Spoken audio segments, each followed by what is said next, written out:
watching. Afternoon.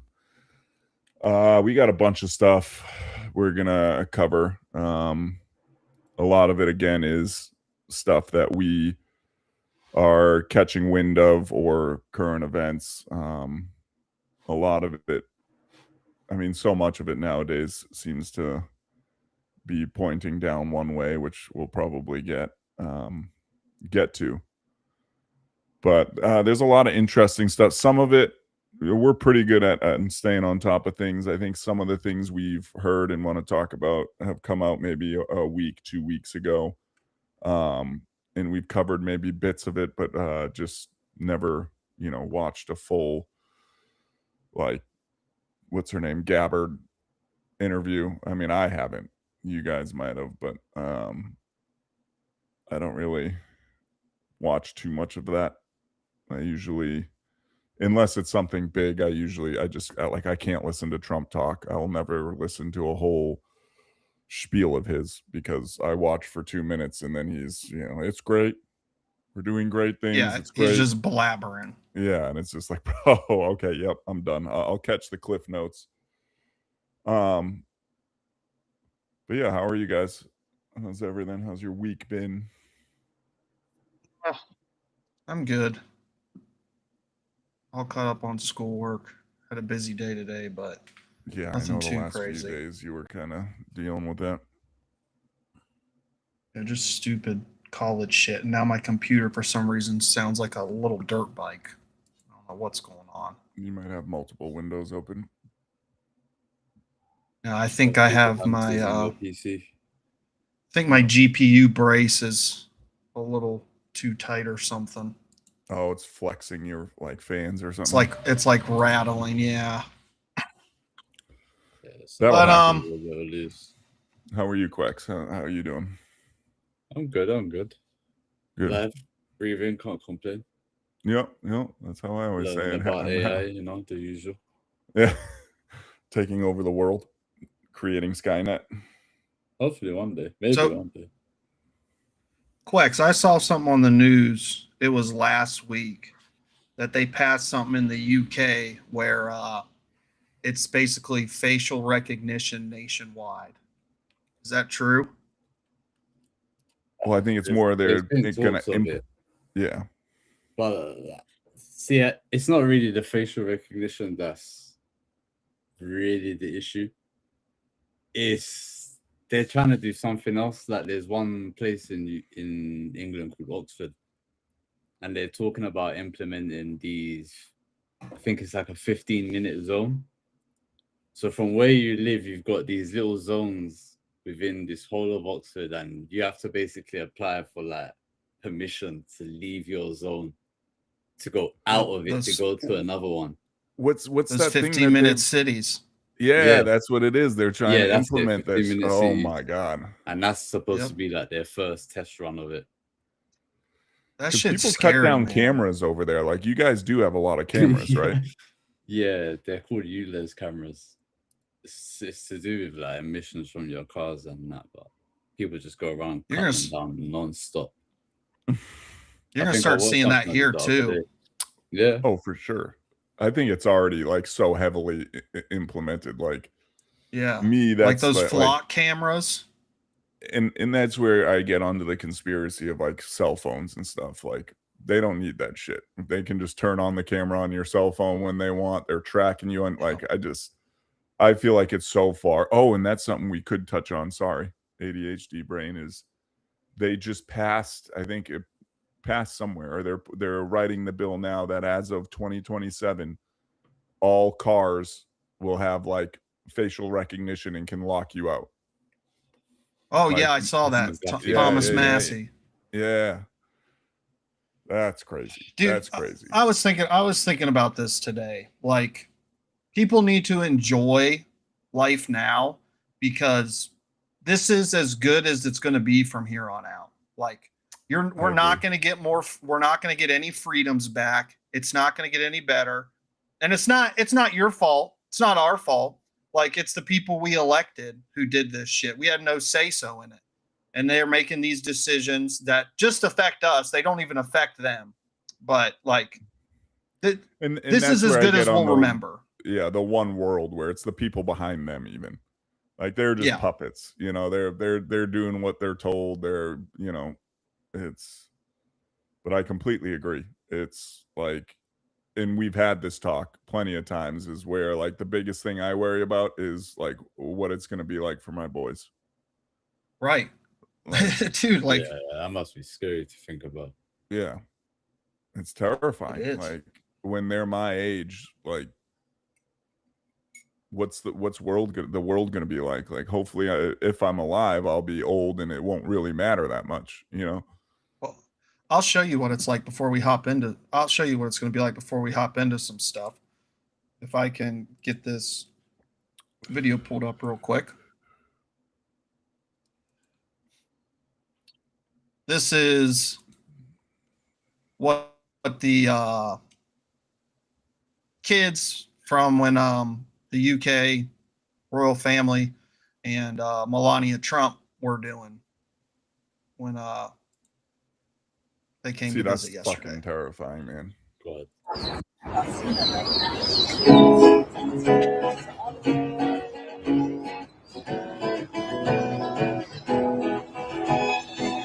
Look at, she's uncomfortable. She's probably like, yep, sure, okay. Like Look they're at her outside. trying to walk away. Look at the body language and everything. Yeah. They're outside with this shit on. Go play. Like, I mean, my it's my crazy, kids have dude. them, but it's really a thing where I'm like, all right, you get this much time. Because Yeah, unsupervised, they will sit on those motherfuckers, and it's like, dude, get up, like, Yeah. go. You're done. This Mine thing asked that for may one, get and I'm augmented. Sorry, go on. Yep. yeah. And it's just going to get better too. Like eventually you won't even need glasses. It'll just be a fucking chip in your brain. Yep. Yep. Well, that goes into everything, like your phone, like everything. It goes into that, like the Black Mirror type thing. Every interaction you have is scanned in between, and this and that, and you're not going to have a phone. You're not going to. It's just going to be in your arm, or it's going to be a simple bracelet, a Fitbit. Beep. Pay for anything. Oh, give me your license. Beep. Oh, you're a cyber criminal. Oh, like, it's scary, and it just leads back to like, what's the world going to be? It's only going to get worse. Yeah. Nice. I think that's for real. It is like I mean, we already said it. It's not going to get better. Like the systems that are in place are too big to fail. There's no replacing them or there's no fixing them, I should say. The only way to fix them is to replace them. Well, I'll show something. This goes, and again, if it's real, I say that with everything. If it's real, I think like this is the beginning of the end type shit, and it goes into it, and we've talked about it before. But supposedly there's a patent, according to this. Shocking. Remote control of human body is now officially a patent. That's clickbait. It's not really that. It's more of, this is the patent. If it's real, that was all the way back in 2020. That's more stuff we don't really. But basically, it has the radio frequency signals, such as those used in 5G, can be applied to activate nanoparticles introduced into the body, including those associated with mRNA technologies, with the aim of influencing cellular activity from a distance. Kind of how I read, like they could give you cancer. They could make your brain stop working. The claimed objective is to regulate human behavior, hormonal activity, so we can't have kids anymore. You're not allowed to have kids, in cellular functions using a single signal. That's a mouthful. They could end of humanity's biological independence, really. Like, if that's true, it's over. It's over. I mean, and what did they just pump everybody on the earth with 6 years ago? Yeah. mRNA vaccine. Who's to say they're not already pumping these signals through? And a generation from now, there'll be nobody who can reproduce. There was another clip that I don't have, but it was a doctor. I think he was Japanese or Chinese, and he's like, I think it's too late. He has a very grim outlook. He's like, I think it's too late. Like, it's already there. Like, they're trying to put it in our food, which probably means it's been in our food. Yes. And his outlook is like, I think, like, we're already seeing it. Like, people's brains aren't working right. Like, I think it's, and that's like, fuck.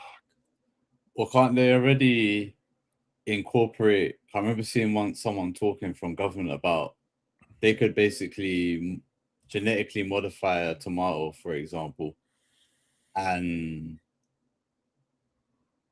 basically what they would give you in a vaccine jab, they can add it into this tomato. That's the big Bill Gates thing, is being able to put that in our food, which probably means it's already there. Like, yes, in my eyes, like, we want to be able to tell everyone that it's there.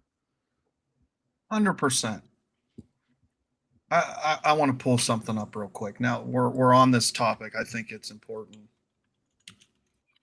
While he's pulling that up, there's a movie literally about what you just showed though, Ponte. In 2016, there was a movie called Cell, and it's literally a mysterious cell phone signal. This is the description of the film. A mysterious cell phone signal causes an apocalyptic chaos. And I think I've seen that movie. You might have. I watched it recently, so we may have seen a bit of it, unless you watched it before. But I think it's literally just before. That, and they're all being controlled by this one signal, like some giant hive mind. Well, what also gets into that, which is crazy, which I think is like, is it like the best movie? Is it kind of like out there?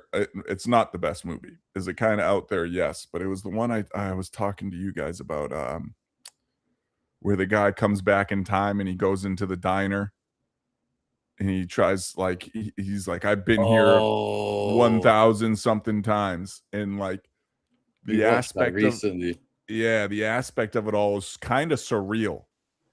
Like, it's kind of crazy that, like, the cell phones are like turning the kids into like zombies and shit, and like, it's all about an AI pretty much taking over the world. But go ahead, Jordan. I try to think of the name. No, I wanted to pull this up because we were talking about Bill Gates and engineering food. Oh wait, this is from wait. Good luck, have fun, don't die. That's the name of the movie. Oh yeah, okay. That's a good one. Yeah, but this is from 2021. Bill Gates put out something saying rich nations should shift entirely to synthetic beef. Well, he just got approved to manufacture synthetic beef, and he's allowed to sell it without it labeled as such. Yep. So you could be going to the supermarket and beef prices are low again. You can get a ribeye for $12 again, and it's not real beef, and they don't have to label it. I mean, I'll kind of say that, like, I sometimes get my beef from a Walmart, and whether it's just, it's not fresh or whatever, but compared to going to a butcher, like, even cooking, like, I can get my temperatures perfect, and you still like cut into it and it's like, what? Like, yeah, it just doesn't, I mean, it tastes fine, but it doesn't look right. It doesn't. Yeah. And my thing with this is you know, talking about Trump coming in and draining the swamp. How is Bill Gates making decisions like this? Like, number one, this isn't his wheelhouse. Same thing with the mRNA vaccines. He was a computer guy. How is this computer guy making decisions about vaccine? How is he the #1 landowner in the United States? Like, dude, it's fucking crazy. It should be a clear thing to people that, you know, it's not all knowledge. He, like you said, it's not his fucking, he's not a politician. He's not any of this. Like, but he got so rich that he can steer, he can change things, he can do what he wants, he can change history. Like, money and influence. And he's in the fucking Epstein files. But like, dude, why? I don't get it, man. Like, all the signs are there that this is not the person you fucking work with, but he's still making these decisions that affect every single person in the world. It goes back to my thing. What the fuck are you gonna do about it? Yep. Okay. He is weird. You do know he's doing weird shit. He's a sick guy. Yeah. I don't know how people fucking like really look into shit and aren't just black-pilled, man. Like, I'm being dead serious.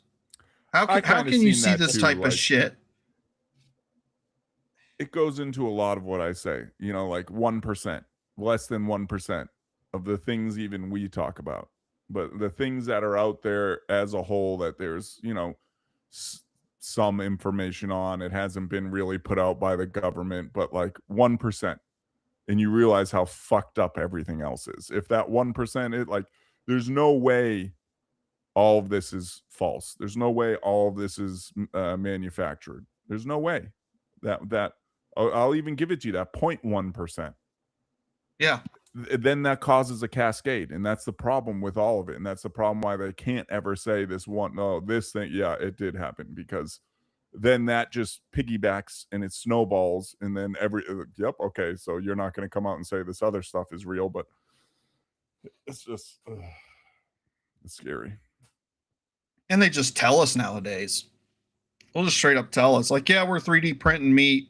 We can turn your body off with 5G that interacts with the mRNA vaccine that we forced you to get to keep your job. You butthole cancer in the snap of a finger. They might not even turn it off. They might turn us into that Miami guy from years ago that they quote unquote said was on bath salts. Oh, the bath salt zombie? Just turn us into one of him. All of us watching that were like, it's happening. Dude, it's really happening. Bro. I still remember seeing a video of them shooting this guy, and he just would not go down. He is fucking He's just eating them. Yeah. You even see that with like meth heads, like crystal meth and stuff. These dudes get tased and shot, and they're just like, yeah. It's scary. Pretty good impression. You want to hop into some little interesting update on that missing general? Yes. All right, I'll let you take this one. Okay, so while I'm pulling this up, I just want to say sorry. Thanks to everybody who subscribed. We're up to 30 subscribers on YouTube and 15 on TikTok, a little over 30 on Instagram. Although suspiciously, all of them are from like India and Pakistan. Decent amount on X. So just thank you to everybody who's subscribed recently, given us likes and shared them. Yeah, and we're gonna keep doing it. We enjoy to do this. We tough. Believe it or not, this is how we've always talked to each other, not on podcasts. Yep. And we said, you know, we enjoy doing it, so why not? Let's go. But yeah, so I had seen. I think this might be a week or a few weeks old too, but I had come across it. And for people following it, this is the general who went missing as part of the now 13 or 12 or 13, whatever it is. And he was the lead advisor for a UFO book that opens by tying UFOs to the astral realm / shamanism, stating the appearance of the saucer is a manifestation of someone in a parallel universe using ceremonial magic to enter this world. And he called them mystical machines. And that kind of goes into, we've talked, Jordan, like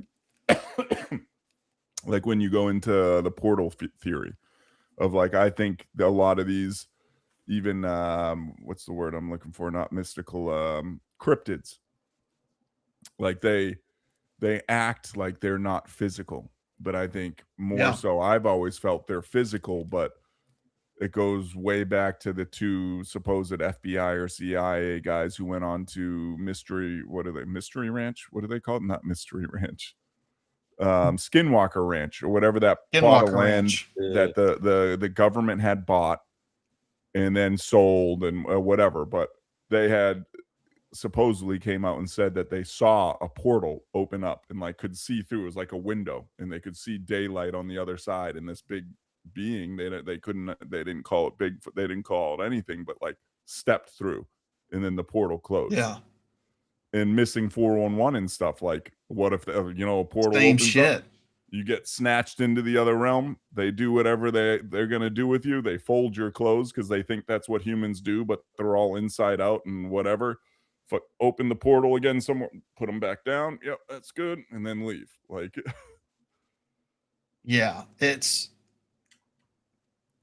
when I see this article, the thing that pops into my head is like the Germans were 80 years ahead of everybody. Yeah, I think it was a lot of was stumbling upon shit. I think back then it was we stumbled upon whatever the case, Area 51, the downed saucer. Yeah, I think it could be geographical. It could have been, and they just stumbled, or they sent a team to Antarctica, and oh shit, there's things here. Yeah, because they were studying. They had teams going to Tibet and stuff and studying all this occult knowledge and all this stuff. Like Hitler had a fascination with the spear of destiny, which is crazy. Yeah. But yeah, when I saw this, that's the first thing I thought of is like, because you hear that the Germans, I'm trying not to say the other word, had diagrams of a flying disc. And, they had the setup that looked like they had tested something like that. And then you see the stuff that they were looking into prior to World War II. It's this type of stuff. So it makes you wonder, like, did they just figure this out so far ahead of everybody else? And it kind of leads you also, like, we were on the same side as Russia, loosely speaking. Why was there still such a race to Berlin? Yeah. Like, does that lead, like, there was such a race and there was so much, and then afterwards the Cold War started. They split Berlin like immediately. Yeah, like, so that kind of points towards the same thing where it was all just a grab, everything fell and it was just everyone was mine. Nope, you can't come here. Nope. Oh, well, now the Cold War starts. A lot of people don't know, but one of the reasons Churchill stepped down as prime minister is because he got ostracized for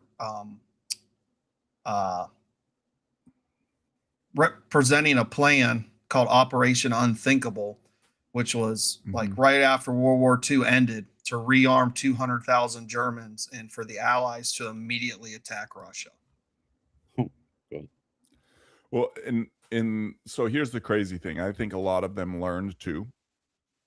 What led to that, I don't know if it's true, but supposedly was it Patton's journal or one of the generals was like, I fear that we have been fighting for the wrong side all along.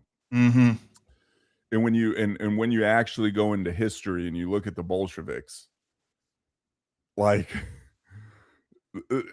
they were on our side in World War II. They were not good people. Like they were horrible.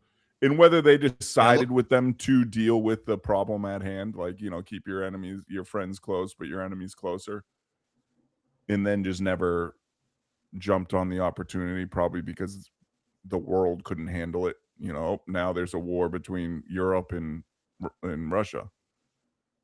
Yeah. That's kind of how you got to look at it too, is that, like, could the world really be like, oh, we're going immediately into, but it's right. Like, I mean, it is interesting. Like the Bolsheviks, look what they did to Christians, and look at the demographic of the senior leadership.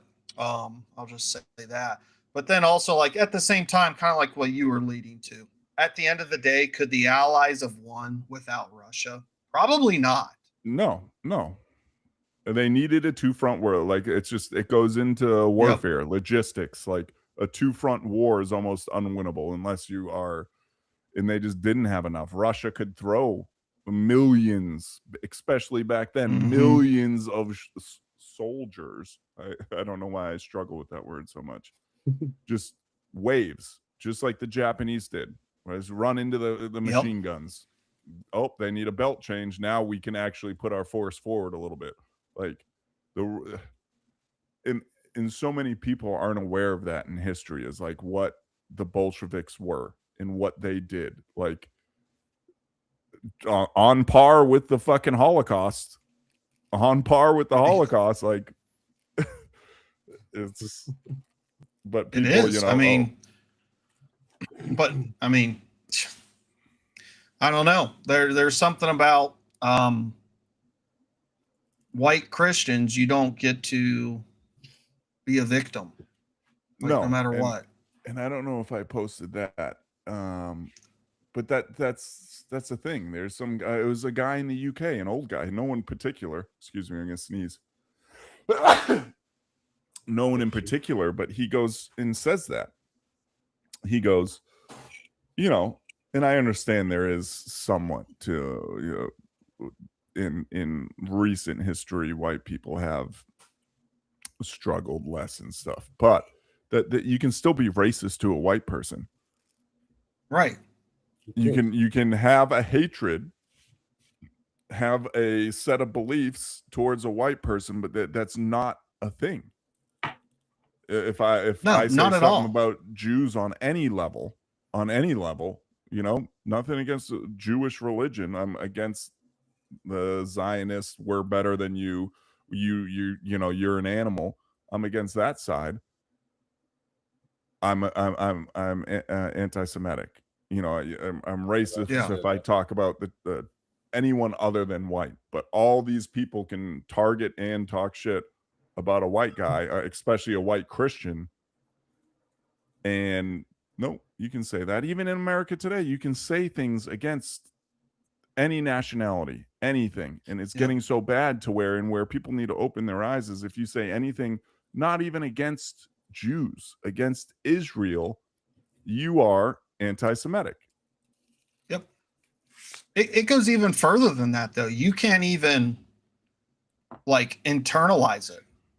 Like if you're a Jewish, Black, Asian, you can be proud to be that. But if you're white and you say I'm proud to be white, immediately people associate you with you know, radical freaking neo-Nazis. Yeah.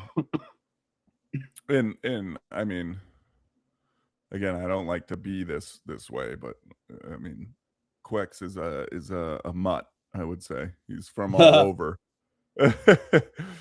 But what are your thoughts on mutts. I'm just a cocktail.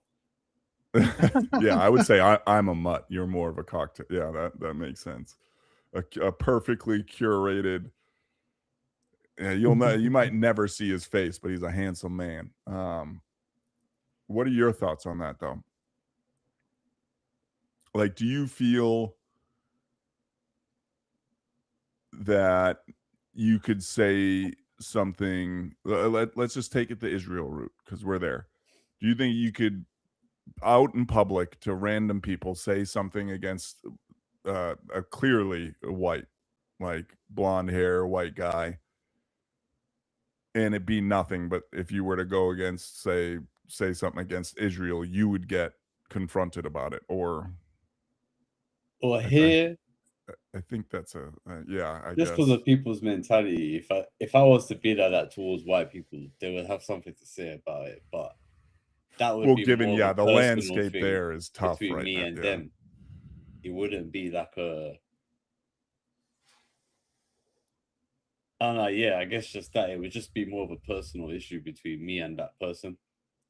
It wouldn't be like if I question anything that Israel did or does, and I don't agree with it, I'm automatically an anti-Semite. It's not to that level of that. That's just. But what, like when you were hearing I know the anti-Semite, you know, vernacular, that whole thing wasn't a big issue. But like when you were here, like do you feel you could say something?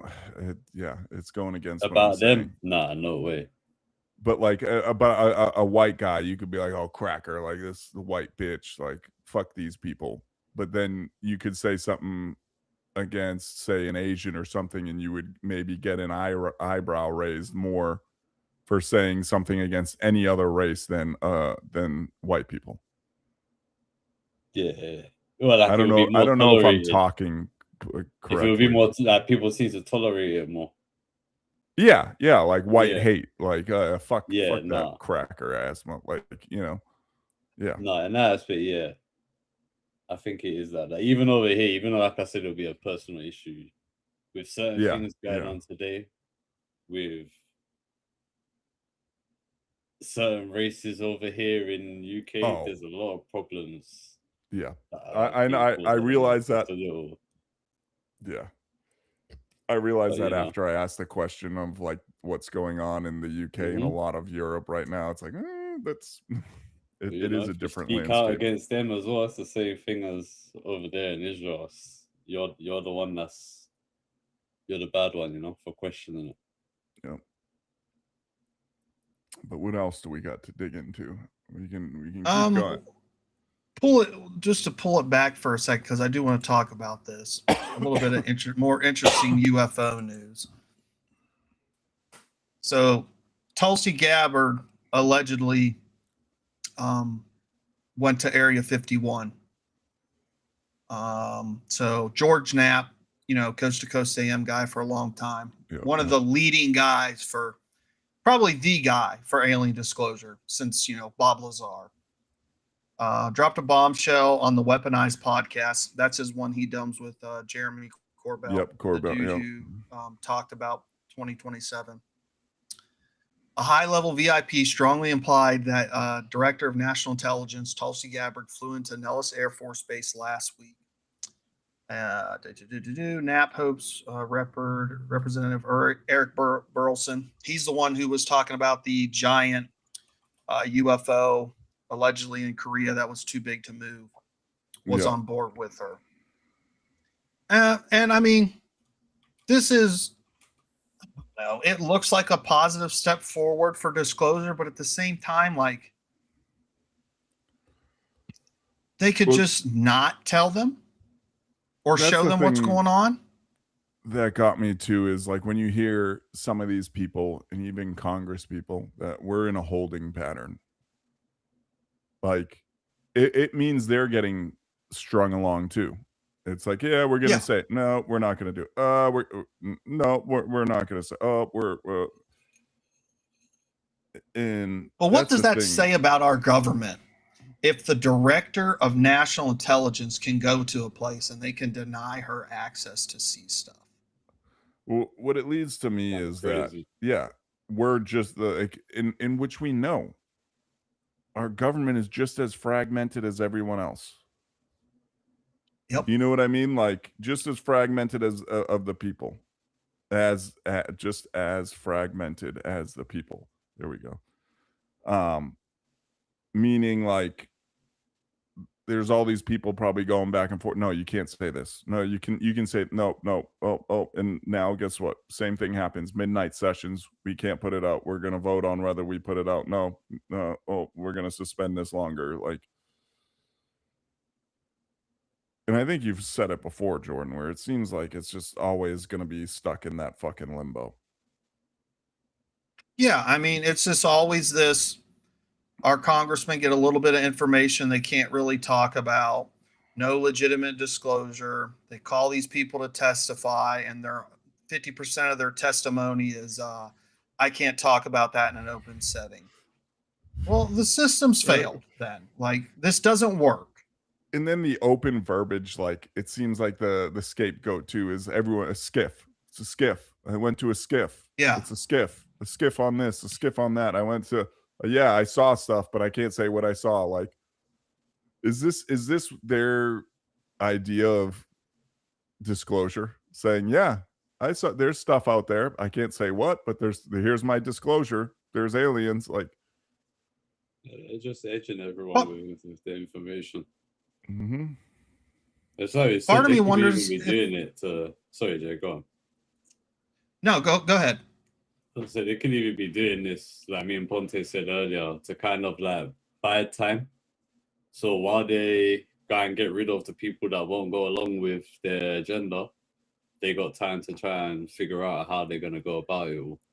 And he kind of brought that realization to me is, what if that's these missing scientists? What if that's why they're kicking the can down the road, is because we need to kill these people that aren't on board, that are going to say, okay, yeah, you came out and said this, but why aren't you telling them what you're doing with the technology? Why aren't you telling them that we have this? Why aren't you telling them that we can cure cancer, that we can, you know, travel in time, that we can do whatever the fuck we want? You're saying there's aliens, but you're not. So all these people that aren't on board, just kill them or disappear them. AFK said, "Look at these aliens." Thanks for watching. I appreciate it.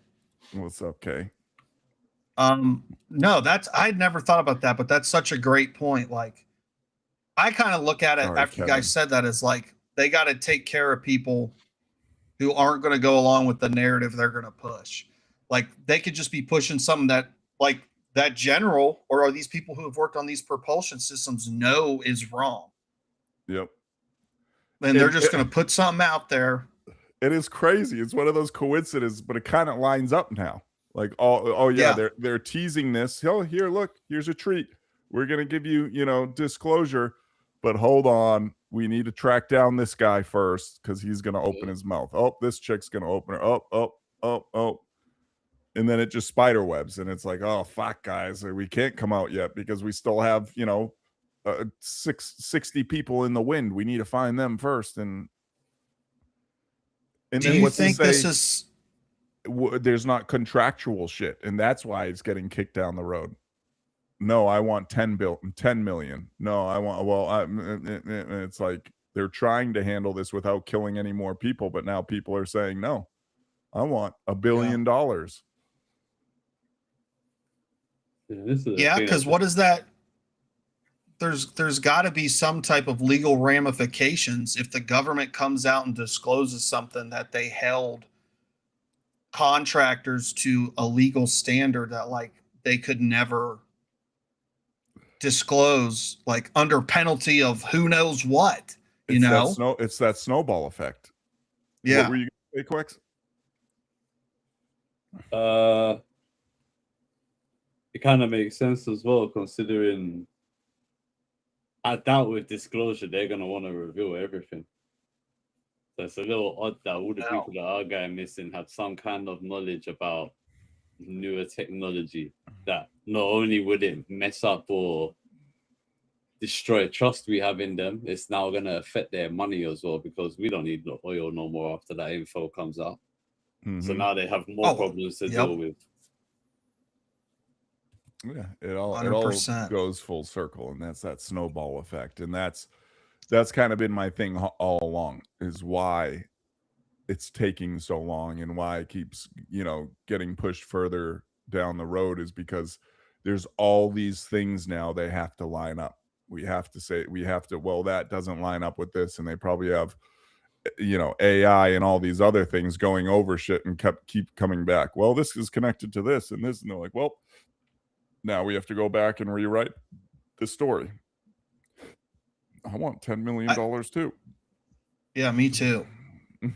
For $10 million, they could tell me that's not true. I'm terrible at keeping my mouth shut. I'd have to tell somebody. If they told me about aliens, I can't do it. I'd have to say something. I'd have to at least tell, like, you guys. Like, I can't keep a secret like that. 10 million, I think I could keep my mouth shut. I'm going on stream right away. Hell no, I ain't gonna tell nobody aliens are real. 10 million, I might shut my mouth. Yeah, I don't know. I got two questions. One for Mr. P and one for Quex. So, Mr. P, I'll start with you. Do you think disclosure could have a positive impact on the elections, whether midterm or presidential? Midterm, not so much. I think, I mean, maybe people are simple. They relate a Republican president finally pushing through disclosure. So let's midterms, not so much. Presidential, maybe. But at the same time, I think the potential for like not catastrophe, but like fallout, huge fallout. And that's where I think it's such a tightrope, even for Trump, because just this knowledge, and if they don't put it out the right way, like again, it all goes back to money. It goes back to what, like certain stocks falling, certain blow, and now all of a sudden, yeah, he was the guy who disclosed aliens, but he was also the guy that caused an economic, you know, a global economic collapse because he Yeah. did such, like, so that's really my Well- thing. Yes, it could, but it could also have an absolutely opposite effect. I think that goes kind of back to your point too, of them trying to control the narrative. Like they Yeah. have to control Yeah. the narrative before they can disclose it. And if they can disclose it in an effective way, he could be that first president, you know, to disclose aliens, even though we've known about it for fucking 10 presidents or whatever. That's exactly what I've been saying. Yeah, you hit it on the head. That's what I've been saying the whole time, is why I think it's so slow is because they're trying to work out. And you know, if it doesn't come out now, then the Democratic president has to figure out how to manipulate it and do it to work towards him. And it's almost seems like it's maybe for the past 20 years it's been this can kicked down the road where a president says, yeah, or you know, even the intelligence community says, yeah, you can release this if it's manufactured and done the right way. Yeah, you can. And then the president digs into it and says, well, never mind. Like, fuck this shit. And then he's only got 4. Really, he doesn't have 4 years because the last year is all about getting reelected. So he's got 3 years to do it. So, like, how much time do they really have? My second question for Quex is, where you live, do they have a fascination with UFOs like we do here in America? Like, does your parliament talk about it like our Congress does and stuff? Nah, not the same way. There's things happen. There are people that talk, but it's not as big as it is over there with like this whole disclosure shit. Like people over here are more interested in what's gonna happen with the disclosure coming from America more than what information is coming out of here. So is there any, like, you know, we always hear about secret bases over here, Area 51, Dulce. Is there anything like that as far as like conspiracies about secret bases over there? Yeah, but not as big. Yeah, And they ain't really got names. It's more just theories like, oh, in this area here, it's really heavily guarded, but like there's nothing really over here. It don't make sense to have this kind of military presence here and getting rid of everybody in the area, but visually there's nothing there. And I think that's kind of thing. Big part of it too is, remember how small England is. Yeah, it's a lot smaller than America. Yeah, there and how much easier it is to control the country as a whole, but even a given spot. Because I know, like, I'm weird. I've always liked going into abandoned buildings and doing that urban spelunking, whatever you want to call it. So I watch videos of that, and they're like Queck says, there are these places, but it's not like around here where there's hundreds of miles of fence line where you could possibly get through. No, it's like, you know, a mile of fence line that can be guarded easily, and you're just simply not going to get in. Yeah, can't go anywhere near. You know, one interesting thing is, I was looking on Stephen Greer's website, and he's got a bunch of locations where there's allegedly bases. And there's 2 of them on there that are Fort Irwin, California. And I remember specifically, I don't know if you ever did this, Mr. P, because I know you've been there. I remember looking on the map of Fort Irwin, California, and up in the corner of the map, there was a zone that like was all grayed out, and it said like "do not enter" or something like that. So I just found that to be interesting. I don't remember the map, but I could see it, and it would make sense for something like that though, right? Mhm. For Irwin, California to be one of those, because you have Yermo, you have these trains Yeah. and equipment coming in and out on like Yep. a monthly basis. So it's so easy to throw an extra train car on there, throw some extra trucks, bring them in, boom. And It's so easy to get rid of evidence. And it's right there. It's it's what a 2-hour drive to Vegas. So you're right there in the vicinity of where they say all those bases are, anyways. Yep, S4, Area 51, all of them. And there's fucking nothing out there. Anyone who's Nothing. been there, it's Death Valley. Part of it is in Death Valley. Like there's, besides what they build, there is nothing. What and it's not Yes. easy to traverse. They have the wadis, they have shit like, it's not like desert where you think of like sand dunes and stuff. No, like it's not nice terrain. It's not like you can drive a Jeep out there. Like you could come across a 10-foot wadi and you're not getting through it without equipment, you know, like being able to build ramps in and out. So 100% I could see that. 100% I could see that. You guys want to move into these blog posts coming out of the Israel Times? Yes. Yes. 100%. While you're All right. pulling those up. I would not go spelunking. Even while you do that, something Even I did urban just think of- spelunking, K, or just like just spelunking is in caves. Fuck caves. I wouldn't. An old building I'm more apt to go into, but a cave, like, nah, man. I think we had this conversation like a month ago. I think I was Maybe. watching something and was talking about these are getting stuck in these tight spaces and they're just I think we did. Yeah. No. Never. One time when I was a kid, I went to a summer camp for church, and they took us in this. It was a little cave, but it was like some like Disney stuff. It started at a base of a tree, and you went down in. And then you had to crawl through this little spot, and you came out the bottom of the hill. It wasn't big, but it was still a cave.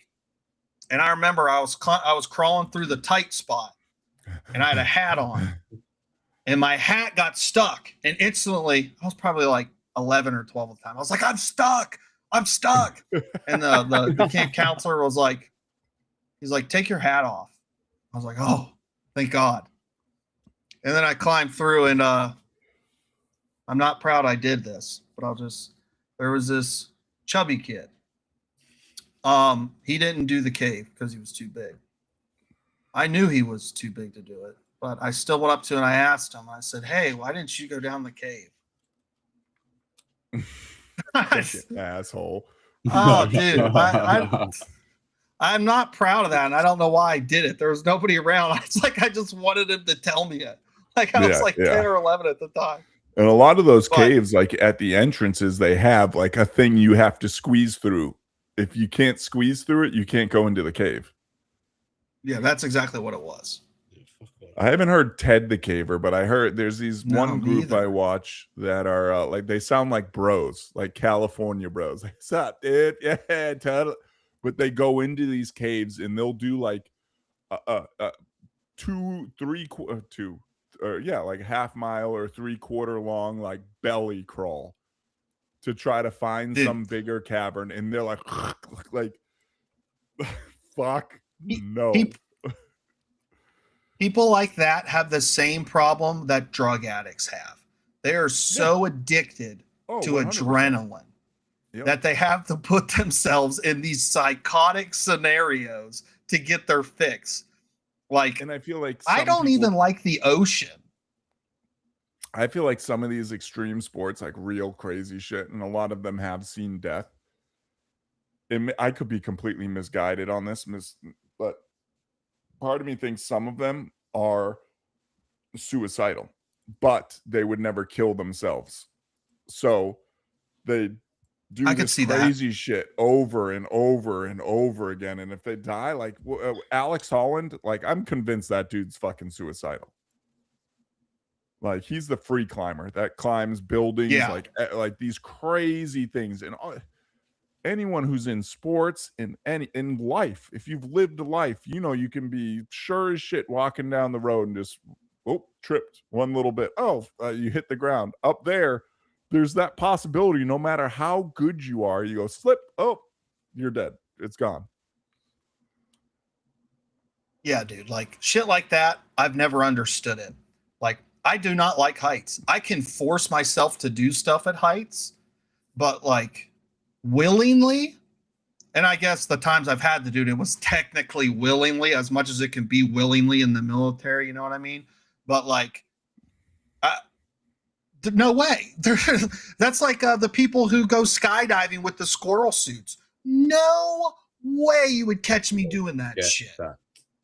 Forget all of that. Well, I think that's in certain fears go back. It's animalistic. It's in our nature. It's like you're not supposed to be comfortable as an animal, as a human, being teetering on the edge, being up like heights for one. Like it's meant a lot of these things, fear of bugs, fear of snakes, people have gotten over them because of our way of living, but that's like a genetic code. Like you're meant to fear these things because for, however many thousands of years, it's been a thing that, that snake can bite you and you're fucking dead.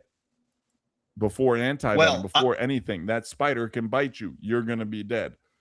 Fall off this high cliff. You're dead. Like it's a survival mechanism at the end of the day.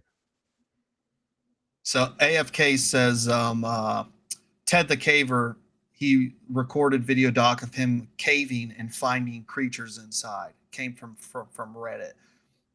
One thing I wanted to say about what you were just saying is I've seen a few videos talking about it, about how humans, we have a fear of like humanoid creatures, like bipedal creatures and stuff like that. And the theory behind that is that some point in our past, there was something humanoid that was a threat to humanity. And that's why there's such a fear of things that stand up, whether it be Bigfoot, the rake, stuff like that. Like it's ingrained in us, like you were just saying, same thing with snake bites and heights. Like at some point in our past, there was something humanoid, bipedal that was a threat to human beings. Well, yeah, and it goes back. I mean, you could even relate that. I for sure could see it that route, but like the fight between Homo sapien and Neanderthal, like where they were our biggest adversary. So bipedal, and it leads me into another study they did. I wish I could pull it up. Maybe I could. No, I'm not good at pulling shit up, but where they test people like on picking things up, so they can put stuff in a field, on multiple different fields. They've tested our recognition and all this stuff, and you cannot recognize, say, like a car or an animal or something, or an animal or a bipedal object off in this field. You will pick up, like your time to pick it up is wired in your brain to be quick. Whereas like you could put a car out there, you could put, inanimate objects, and our brains were never wired to pick up on that. But like you'll be like, oh look, there's a deer, and we've probably all been there, or a certain animal like that you pick up across a field while you're driving, and you're like, how did my brain do that? Like it wasn't even by like recognition of looking for something. You're just driving, you're like, oh, deer, oh look at that person, oh. And it's similar. It just goes back to that. I don't think my wife has that. She keeps screaming deer with the brand new car I got her. So I think her threat recognition is yeah. Anyways, let's dive into this. So this is a real article posted by the Times of Israel. It was quickly deleted, and then they gave another response, which was supposed to be a little bit more I don't even know how to put it, but I don't want to say mainstream, but easier to digest, and it's not that much better. But I'll just read the article. So the title, "The Dislike of Certain Ethnicities is Racist. To see Jews as equal is anti-Semitic. Jews are the only people based on an assignment, and their divinely ordained task is to be exemplary to all humanity, to be God's ambassadors on earth, fighting for the good of everyone. That means that when one says that Jews are just like everyone else, you're a bigot. You don't need to look down on Jews to be anti-Semitic. So in other words, if you don't put them on a pedestal, you're anti-Semitic. That I mean, get into the other one. Let's Yeah. pull up the other one and to So kind I'm of- gonna That just I'm gonna sounds like their Talmud. Oh, dude, 100% this is the Talmud. But this is the response article. So remember the one I just showed you. It says, read also to dislike certain ethnicities as racist, to see Jews as equals as anti-Semitic. That's what we just read. If you click on this blog post, it's gone. They took it down. But if we go back and we read this, he says the answer to the headline should be better at what? Are Jews better? Is like asking what is better, a screwdriver or a hammer. The answer clearly depends on what you need them for. God chose the Jews. This was not favoritism and privilege, but designated responsibility. The job was represented God. And why is the O this upwards arrow? Yep. And Because he my said God. theory, well, here's the thing. You can find videos, that Rabbi Shmuley guy is one of them, of them saying that all Jews are gods. So what they're doing with that arrow is they're saying capital G God, like the God above them. And then they're the lower G God. But anyways, the job has to represent God among all people, to be his business card and to deliver his message to humanity. If anything, God judges Jews more sternly, but he gave them also abundant guidelines. Gentiles who say they are ready for that may convert to Judaism. Keep going. Just keep going. It's crazy. That's Okay. I'm telling you. Yeah. For all that, Jews should be honored, respected, and loved by all. As Jews, we must make sure we act worthy of such honors. But also, we must learn to be exceedingly humble. I don't know if they're so good at that. Arrogant Jews or anyone are isolated, and it's not good to be alone. They cannot learn from everyone, but they should. They make lousy teachers. I have seen a couple of great rabbis who seem to know how to do this. They stride like emperors, but talk with you like a close friend. Jews who misrepresent Judaism by looking down on Gentiles or non-religious Jews make us and God, capital G, look bad. And they repulse and push out our best people who won't compromise on humility, equality, and fairness. The Jewish way is to be chosen, respectable, and humble. When I read this, just keep going. Did they change this in the time? Quex, I was just reading this to you, and it was talking about Kamala Harris and Trump. Yeah, there was a lot. I was just reading this. Do I still have it pulled up? I do still have it pulled up. That's a different one. That's a different one. No, it's the same one. That's a different one. I'll pull it up. No, it's different.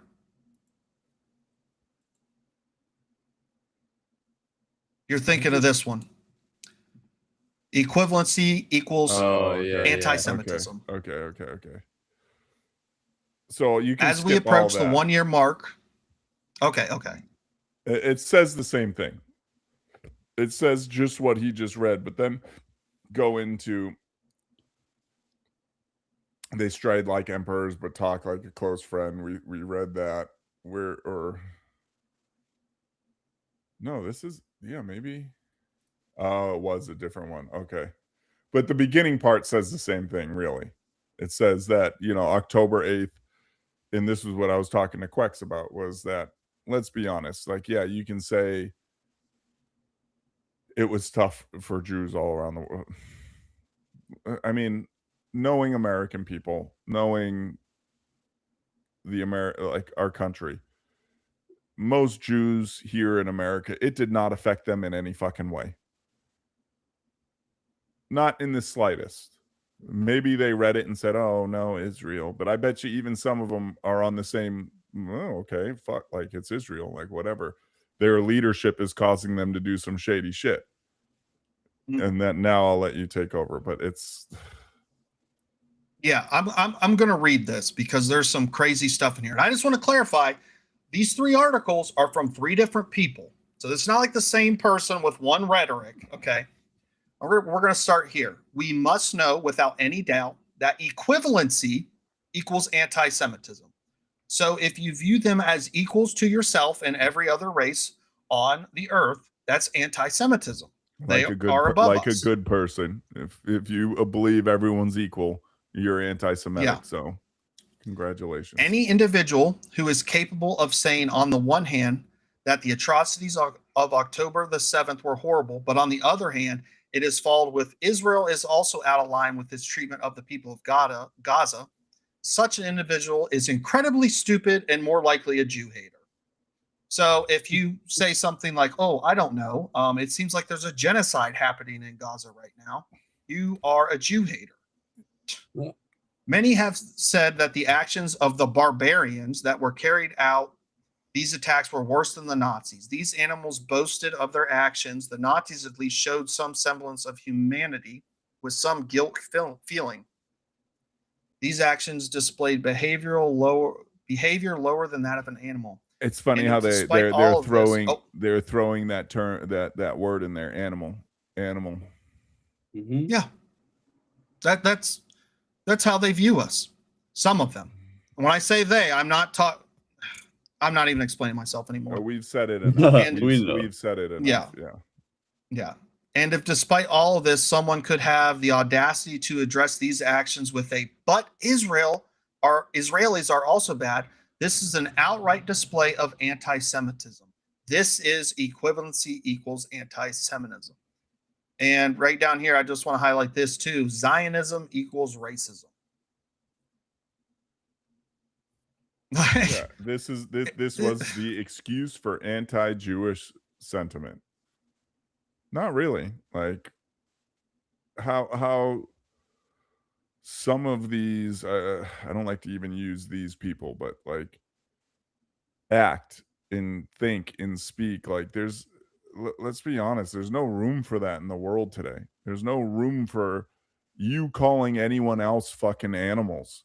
Anyone else. No. Like just like if someone's raping and killing and doing crazy, yeah, I'll call them an animal. But if someone is Islamic or Jewish or anything, I'm not going to call them an animal. No. And another important piece of that article I want to highlight is where they talk about Kamala Harris's husband. He's Jewish. He had negative things to say about what Israel was doing. What they label him? They labeled him a self-hating Jew. Yeah. Like it's crazy. And here's my biggest thing. It goes with what you were just saying. If any other race said this stuff, anybody, not even just white people, if any other race said this type of stuff, we're superior. We are above all of you. It would be full stop. Like everybody would be like, yeah, this person's crazy. We can't support this person. They're a nut job. But that already happens.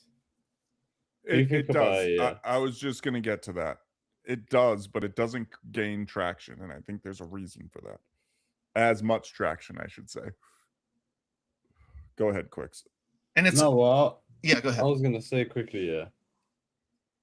I won't go too deep into it because this is probably a convo for a different time. But me and Ponte also touched on this earlier.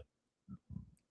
I was telling him about certain variances in text between the Greek Old Testament and the Masoretic text, which came up like 1,000 years later, which from my understanding and research and just looking at history, that's where all the rabbinic and Talmudic interpretations and manipulations got inserted into it.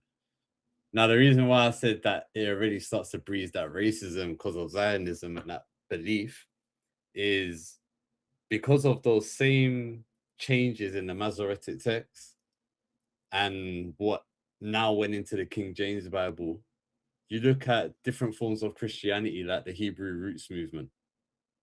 they got the same mindset and logic as the Zionists. We're God's chosen people. We're the special man. The white one's the devil. Yep. You lot are all going to hell. And it's because of the same mindset.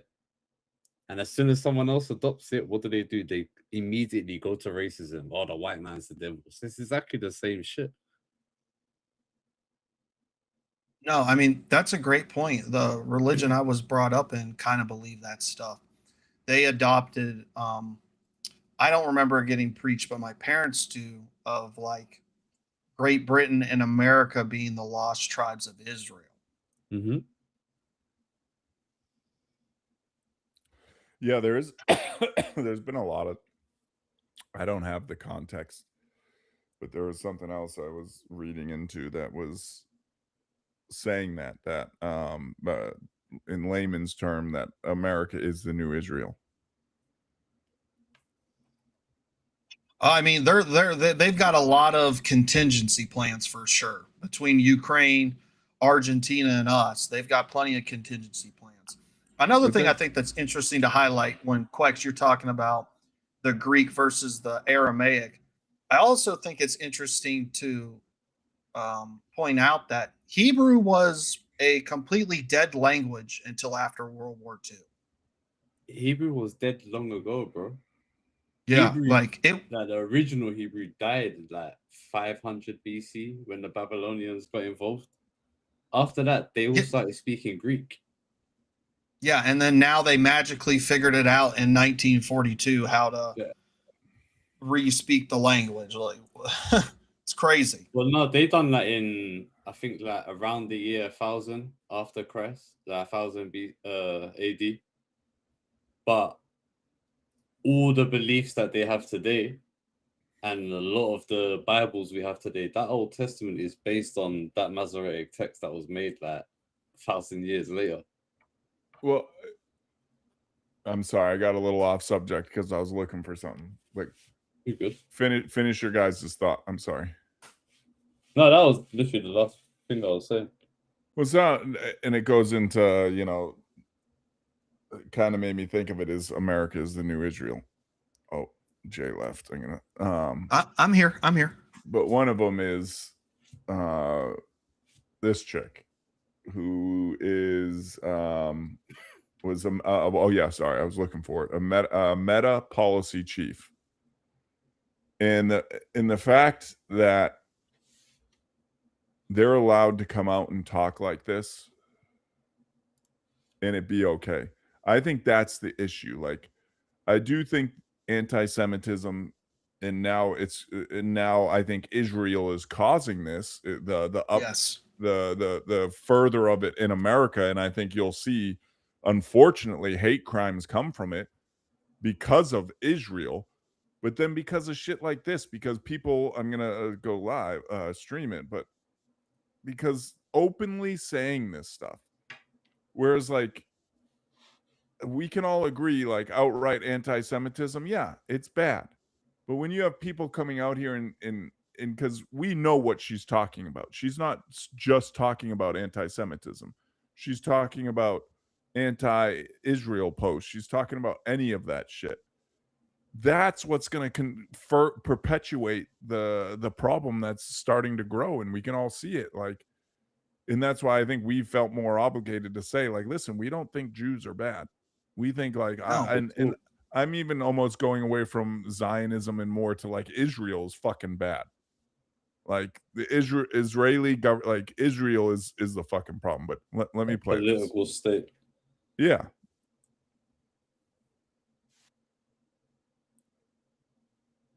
I don't hear any audio. Yeah, I was about to say that's my fault. Yeah, it's my fault. Let me stop. That's the only thing I don't like about this. I have to make sure to turn on audio every time. All right, here we go. Now we'll have audio. I am living out the Zionist dream. I have been at Meta for almost 9 years. We banned content claiming Zionists run the world or control the media.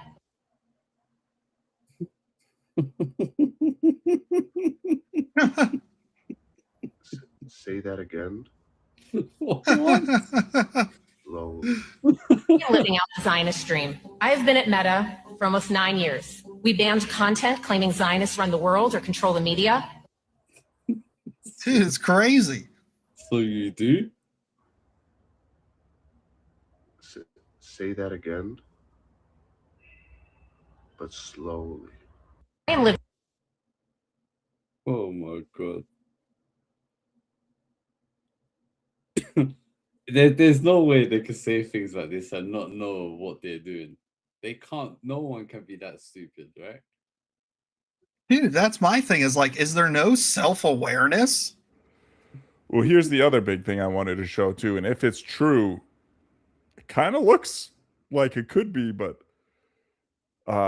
again, it leads to one, Israel kicking itself, saying that they're the ultimate supporter of Judaism, but I think they're driving anti-Semitism. And if this 100%. if this plays out, I've been seeing this as of late, not saying it's true. You know, a lot of the shit we play, I will do the precursor that I'm not, it's what we're hearing. But this talk that I've heard this for a long time. Yeah, Laura Luma, I didn't, but that, yeah, this is a fucking. I'll read it. This would explain all of the numerous plastic surgery he has gotten done over the years in the uncanny valley. The uncanny valley I fall into whenever I see a photo of him. Let it be known by all that Laura Loomer's dead name is Larry. He is a transgendered Mossad spy. He is working for Israel to destroy America. This is very face value, but if you want to read into it, I suppose I could have picked a better thing that goes more into it. That's kind of clickbaitish, but yeah, there's a lot of this that's been going around about. And if you know the realm, Laura Loomer is, yeah. Go ahead. I can hit on this a little bit. Her father has come out and talked against her repeatedly that she needs to be put into a psychiatric ward, if it's a she, whatever. But she's had severe mental issues several times. She's severely bipolar, like this is documented. And she's also allegedly the number one person that Trump speaks to when it's addressing Israel. And her father also said her and Trump were having a relationship. What? Yes. Who knows? We've seen what the fucking elites have been up to. Like, who fucking knows? Listen. To say Trump isn't a promiscuous guy is crazy. I don't put it past him. Yeah, it's bonkers, man. He's you know, he's a one woman man. He's yeah, right. Yeah, at a time. Hell no, But not even at a time. Can I bring up something that I saw today when I was reading the Bible that I found interesting? You may. Okay. So this is from the Orthodox Bible, and I was reading the book of Joshua. So I didn't know this. The name Joshua, which means the Lord is salvation, is Yeshua in Hebrew, which means Jesus in English. And Joshua was the son of Nun. It's spelled N-U-N, but I found that a pretty interesting coincidence. His name means Jesus, and he's the son of Nun. Yeah. So this is the thing. A lot of that changes when you go and look at the Old Testament in the Masoretic text version of Hebrew. A lot of the prophecies of Jesus as well, they've had parts of the verse removed that talk about the divinity or speak about him. It's crazy the things that they've changed and taken out of it. Yeah, that's why I bought that Bible, is because I had learned that the Greek was more accurate, and I knew that their translations was directly from the Greek. Quex has been saying to me for I was under the assumption as well originally, if I go to Hebrew, I will find out that the closest to the truth. And it's, as I started looking into it more, I started seeing that was furthest from the original text. Considering Dead Sea Scrolls and Greek actually match each other in a lot of places, word for word, but not the Masoretic. Why would that be the only one that's different? And it came up later. Before we move on, oh, you already got it. Okay. I was gonna say before we move on, I don't like to stay on this for too long, but I was literally pulling this up, Jay. Before we move on, kind of like pointing towards what Jay had mentioned, that, you know, America, I need to dig deeper into that, but there's one like, is the new Israel. And when you have people saying this, and like, to me, I think that's such a punch in the fucking face to so many fucking veterans that you're gonna say, like, I mean, no doubt that those dudes have fought, not always for the right thing. I mean, arguably our guys haven't either, but that's such a punch in the face to say, okay, so who are we gonna acknowledge next? Canada, Australia, Britain. You know, I would say Britain, Canada, Australia come before the IDF. Yeah. Or what about all the guys who went and volunteered to fight for Ukraine? Yeah. There's a lot more people that should come before these. And to me, that just is like, and I don't like to go back to, I mean, I do. It's how I think. It's almost like, we don't care. Here you go. It is happening. What the fuck are you going to do about it? It's just disgusting, dude. Yeah. It's disgusting. I mean, this is the same government who will fight and fight to not give veterans the benefits that they were told they would get when they enlisted. They will fight and fight to not give Vietnam veterans compensation for Agent Orange, or to give just anybody compensation. You know, you were in the military for a decade as an infantryman. You know how beat up your body is. They will fight and fight to not give you compensation, but yet we have. I don't know what you're talking about. Okay, I don't think there's 75 million people who are infantrymen. Okay, it's not that big of a deal. No, I'm just being funny. I'm looking at. You got this scumbag, and of course he's from fucking Ohio. I thought about making a video of me calling his office and trying to talk to somebody, but Representative Max Miller of Ohio, who is Jewish, shocker. By the way, what the fuck is the population of Ohio for Jews? It cannot be that high. I've never seen one of them. Introduced a bill to extend U.S. military benefits to U.S. citizens who serve in the IDF.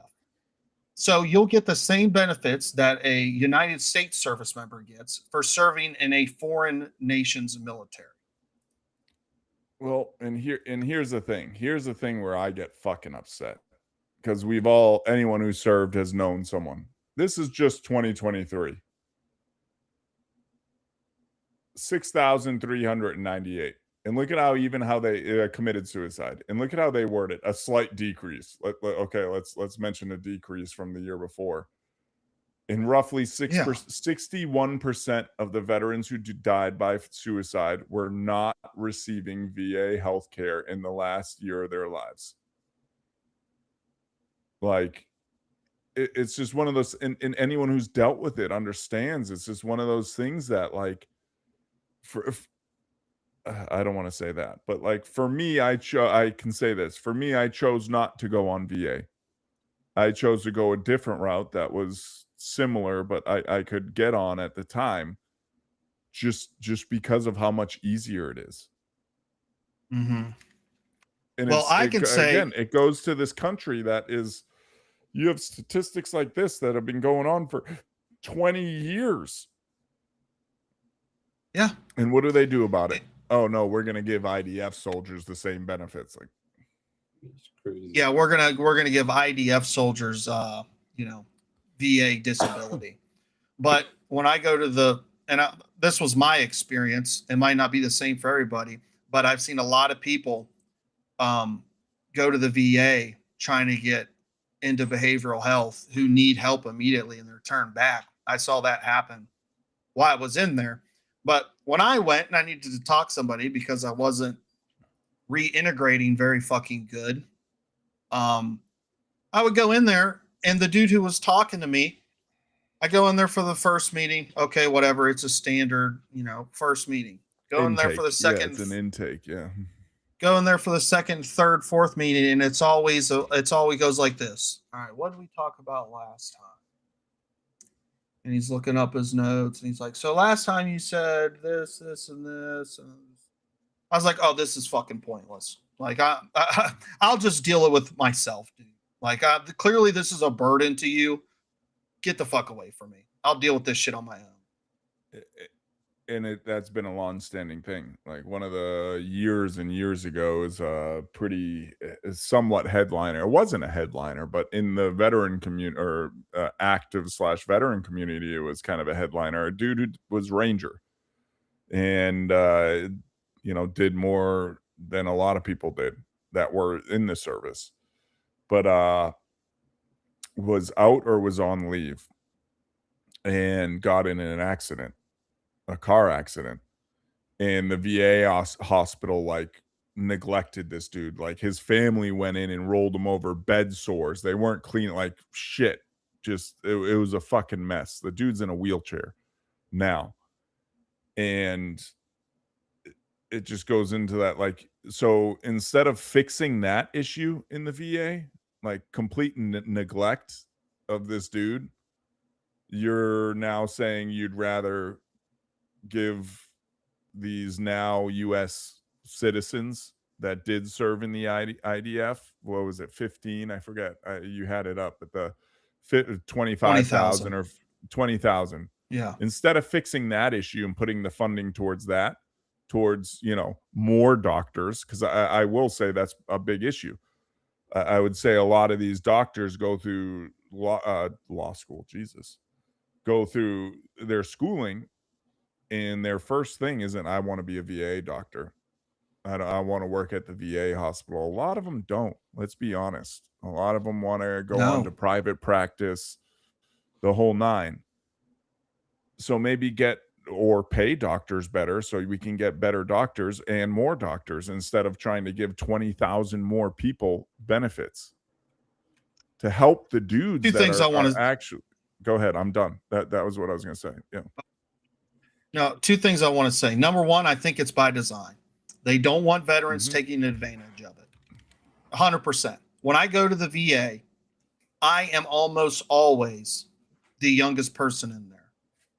And, I did a decade, and I'm almost always the youngest person in there. The majority of them are like Vietnam veterans, senior citizens who are in there. I don't know that I've ever seen anybody who's younger than me. And it's by design. It's shitty healthcare. They don't take care of you. And it's because they don't want you to utilize this system that they told you that you earned.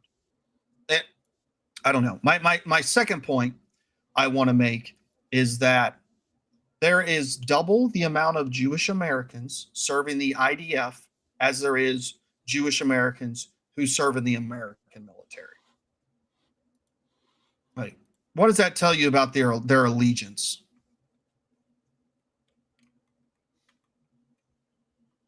Just it's crazy. Maybe, I don't know. Maybe I could just be seeing too much into that, but you don't see Korean Americans going back over to serve in Korea or any other demographic. I don't think you're looking too much into that, because you look into it and and maybe we're crazy. At the end of the day, maybe we're the crazy ones and we are looking too deep into it. Who knows? But I don't think so. And I think it wasn't on that. It was a different one. The statistic, you go into it and it's like, yeah, there's only this many serving in the army, and they don't serve combat arms. Like 90% of them serve non-combat arms. It's almost like it's by design. 100%. I've never, the 10 years I was in, the thousands of people I met, I never served with anybody who's Jewish. Served with plenty of Muslims, served with, plenty Indians, of all the other races. I never once. Everything, yeah. Yeah. Well, I could say a Jewish person. maybe raised Jewish, but not like Jewish. You know what I mean? Like they'll say I'm Jewish, but they're not like, you know, Israel first. The Jewish people are like integrated. Oh yeah, I said I was Jewish people. during. No, but like I mean, like I said I was Jewish during basic training. Yeah, that was to go get donuts. Yeah. No, but they are, and they would marry through the you know, but not, you know, super Jews or whatever. Like not Israel first. Oh, you're anti. No, just a regular. He said super Jews. No, but like a regular American dude who is Jewish. Like there's plenty, right? Of like them. A practicing There's so many Jew. of them, and that's what I want to clarify, that there is so many of them in America. But there's also so many now, and I feel like there's more and more coming in that are the I don't like super Jews, like that are, oh, Israel, oh, the Jewish people, oh, like, bro, shut up.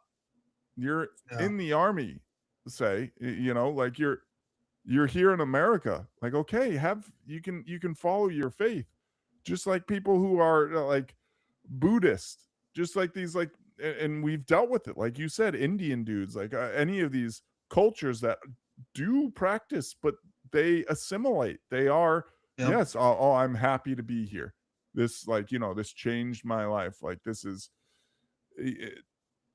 there's clearly a difference when you look at it in that light. It's not malicious. It's not a conqueror. It's not a settler. It's a person that's come here to live in America and live the American way of life while maintaining their religion. Yeah. I mean, part of me wonders how many of these people who could be serving in our military aren't serving as agents for the, you know, the Israeli government. I mean, not, like, not just Israeli, but yeah. Yeah. What do you want to move into now? We finished all this. Well, we could move into one thing that I liked, and I think we're on to move from this. Sorry, I just took a whiskey. Was the If It's Real, the Iranian hacker that came out and said that, basically describing the explosive device that killed Charlie Kirk. And I will take this with a grain of salt, is that Iran definitely has a team, and they're being very good at keeping up with current events. And like they just did one with Erica Kirk where it's like a Lego movie and it's making fun of her. Like, so they're up there. They know what they're doing. So I would like to take this with a grain of salt, but at the same time, you could see it being 100% fact. I mean, yeah. Let me hold on. It's something you'd hear, you'd think, I could see them doing that. Or I especially could see that happening, kind of thing. Especially, and I think that's, you know, maybe by fucking manipulation, by propaganda, because I know it's coming out of Iran, is maybe more of why I'm like, but let's play it. Hold on, let me I don't know, does that make sense to you guys, me saying that? Yeah. That like knowing where it's coming from, I'm kind of like, but it is still an interesting watch. Yeah, they're pandering to an audience. Other intelligence sources. Charlie Kirk was never shot with a bullet. He was accidentally decapitated by a piece of shrapnel from a miniature explosive planted inside his mind. The device was supposed to blow out his chest cavity, but the explosive malfunctioned. Instead of detonating downward, it ripped upward and took his neck. That is why security immediately ripped every device off the stage. That is why the security camera behind Charlie was yanked from the wall on live feed. That is why they literally stole his body from the scene before the coroner could arrive. That is why Netanyahu went on television within minutes to say it wasn't Israel before asked. That is why the FBI took forever to find the killer. They had to rush manufacture evidence to match the lie. together from the emails and other intelligence sources. Charlie Kirk was never shot with a bullet. He was accidentally decapitated. There you go. But I mean, yeah. So I do like to take it, obviously. I just like to always say that. But if it wasn't Iran saying that, Right. and Well, a if lot of it has had come out and said it. yeah, and there's so much that points to, you know, I played the devil's advocate when we had our episode really diving into Charlie Kirk a little bit, not even that much, but the 30-06 round, listen, in the chest cavity without armor, in the upper chest cavity, in the neck, it wasn't 30-06. Like, No. it was something else. Whether it's the dude from the side using a little fucking I think the exploding mic theory is more realistic than that guy somehow aiming like this with a wrist gun with a 1-inch barrel. And someone else did something. Again, I don't have it if I knew we were, but they tested an explosive because of his chain. The big thing was, you know, how his chain flew out. Mm-hmm. A big thing was on that, and they tested on a real person. It obviously wasn't a charge to kill the person, but they put the charge on a shirt mic where his roughly was located, wearing a chain, and they detonate it, and the dude's fine, don't worry. But they detonate it, and the dude's chain, They killed him. The dude's chain flies off like Charlie Kirk's, like whoop, whips out around his neck. It's a cool video. I wish I didn't know we were going to go into this. I wish I could dive into that. But you see it. It's a dude. They're testing it. He's sitting there, and it blows up, and you see the chain fly out. Like, and here's the other thing. Like, and granted, we're taking this with a grain of salt. We're not saying any of this is factual. yeah, But Israel has a history of rigging explosives. Everybody remembers. If you didn't hear about it, you should go look into it. The pagers. They rigged up those pagers and distributed them all throughout Palestine to Hamas in Lebanon, all these places. And then they were able to rig them with tiny explosives. That was enough to kill people. and that op was so deep. That wasn't like when you look into that operation, like it went back to Chinese develop. Like it was just to do that. Like how incredibly deep. It's worth for anyone watching it. Look into it. Like how extensive that was, and to think one guy, if they're targeting one guy, and they put that resources into it. I thought you were going a different route. It goes back to like 1976 or something. And in Palestine, they put bombs in kids' toys and left them on the fucking streets. Look into that too. Like literally putting these explosive devices in like a spinny toy for a kid and on TV explaining how it works. And then they would put it on down on the road for a kid to find. That's like, I saw a clip today. And it was an Israeli interviewing some Israeli official. And the Israeli official said there's 200 terrorists born every day in the NICU. And the dude's like, you mean children? And he goes, no, terrorists. Like they don't view these people as people. Yeah. Like they're even talking about the children. And we've talked about this too, about the child prisons and stuff. But one other thing I want to add is talk about the pagers. And I think we've talked about this before, but what did Benjamin Netanyahu gift Trump when he got elected? A golden pager. In 2024. A pager. Yeah. I'd be like, bro, what?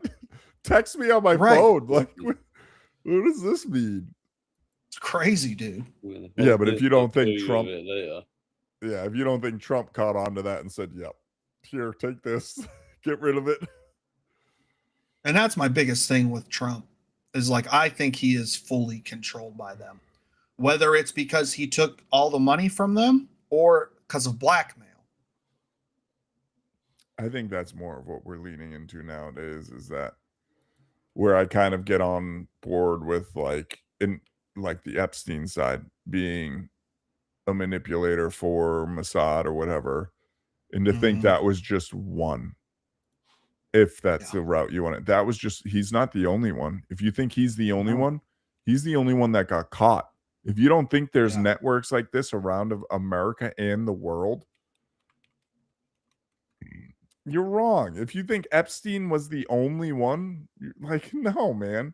So think of how deep that, if you go that route, how deep those fingers are inside the flesh of every political system across the world.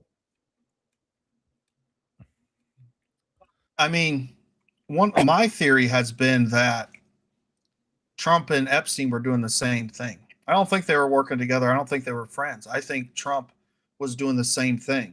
When you look into his first hotel and who owned it before him, it was I don't remember the dude's name, but they were running blackmail operations out of there. They had a bunch of cameras in there.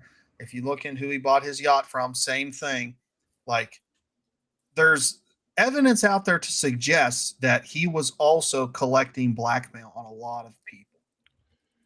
And I think that's where You'd be surprised.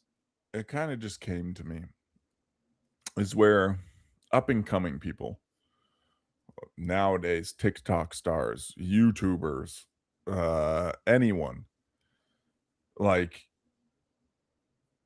at the being with the mindset I have, maybe they don't have that mindset, maybe that's why they're targeted, but being with the mindset I have, every boat I buy, every house I buy, everything I buy, at this rate, you got to be like, well, let me have some serious digging put into it.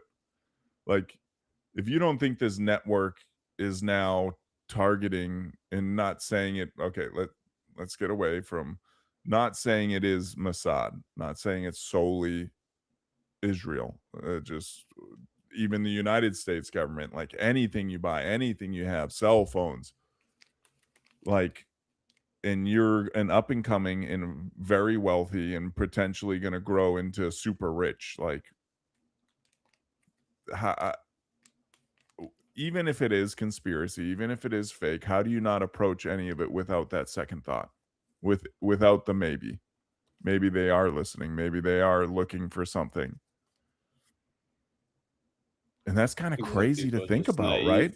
Like, even us regular people thinking about that, right? Like, everything I say everywhere could be pulled. I mean, even this, like, listen, not saying we'll ever get there, but say we blow up, if you don't think these early episodes are going to be fucking targeted and before we're, I hope we never get bought out if we did get big, but if you don't think that would be held against us on a daily fucking, you're wrong. But I'm fine with that. As long as I'm fine with that. Yeah. Because I'm voicing my opinion. I think we all do to an extent.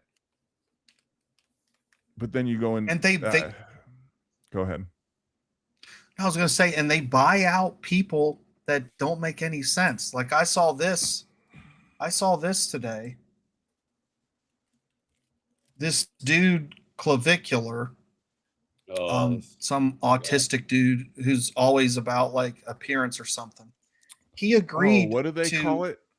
Oh, they said he hit his face with a hammer or something maxing. Look maxing. That's what it is. Maxing. Looks maxing. Yes. Yeah, but they're all like skinny dudes who can't bench their body weight. But anyways, he took a $7,000 a day to like promote Israel. Let me see if I can play this. Listen, it literally worked because I got monetized on Snapchat literally like 2 hours later. So bang, you know what I mean? Like, you can cope, but dude, that's $7,000 a day. $7,000 a day, bro, on Snapchat. All right, you know what I mean? 2 hours, bro, literally like 2 hours. You're fucking selling your soul to the devil to get monetized. Well, it goes back to it where Bibby said this. You can look it up. He said we need to target the influencers in America and pay them. And if you don't think that's happening, no, he's even admitted it. There's a video of him talking with academics. And he was basically saying that he's like, "Why do you think I'd do all this? If it wasn't for the money, do you think I'd be doing any of this?" Because for me to do this, I have to get to the point where I'm drugging myself and getting high and nearly overdosing just so that I can talk to people. So if that's the kind of shit that you're doing just to get a bit of money, and that's the thing, it's gonna be easy for them to just step in and be like, "Here." And you can kind of see it since the 40s. I mean, since before the 40s, where I think it really started in the 20s and 1990, like, but maybe it's all been towards that, the bending your morals, bending everything for money. Like, money has taken over everything. You need like, so much of it just to survive. But then let alone be rich and be to simple-minded folk be happy. Like, I get to a certain extent money, there is, when you don't have to worry about things, you are happier, but just because of money doesn't mean you're happy. You can have the money not to worry about things and not have a family and not be a good person, and you're not going to be happy. And I think you see that in Hollywood. You see these people that took the money and they're just miserable people because they have nothing to stand on when it comes to morals. They have nothing to stand on when it comes to, I raised my own kids. Not, I had kids, but some nanny and someone else raised them. Like, no, I raised my own kids. You know, I'm not rich. I live for my kids. Like, I have worries. I have to pay the bills. So yeah, money would take that out of the account, but I would still have that backing of morals and everything else that I would stick to. And that's where I think they've always pushed, maybe by design, getting these kids rich. So these kids grow up, whether they're in money or they come into stardom, rich, so they never have that problem. And then they always have this ego about them, and they have no real perception of what it is to be a real fucking human. Because let's be honest, we're animals. At the end of the day, we reproduce and we work to provide for our kids. And on animal scales, it's much lesser of a time, but still, like, that's part of being alive. If you take all that out, I don't have to worry about any of that from being a 10-year-old kid or 16 or 18. Now I can reproduce and it has no repercussions. I can pay for it, doesn't matter, but whatever. I don't raise my kids. You see the perversion of America. 100%. It's all and I'm sorry, I'm going on a rant here, but and you see where by design it's kind of been made to separate the family unit. And we can go into that 100%. So deep, where it's all been so deep in pulling away, whether it's taking, like, I'm going to be honest, I don't give a fuck. I'm stay at home right now, but I'm still in my kid's life. So I think it is both, but I think that was a big push on making the American and even though the world households dual working households, where it was never that. It was not meant by that in animal nature. You can take lions. The mothers go out and hunt. In the lions, I'm saying that maybe I have whatever.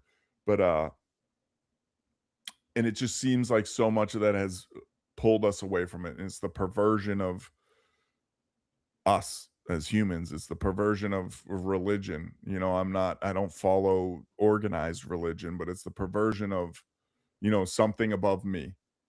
Me and my family unit. We're separating all that into these different areas now, where who's God? Money is becoming God. Yes. Family unit. If I have this money, doesn't matter. I can have kids. Yeah, I can be their dad. They go to the best schools. They go to, are you really their dad though? Do you sit and talk to them? Do you sit and talk to them when they're, maybe they got bullied?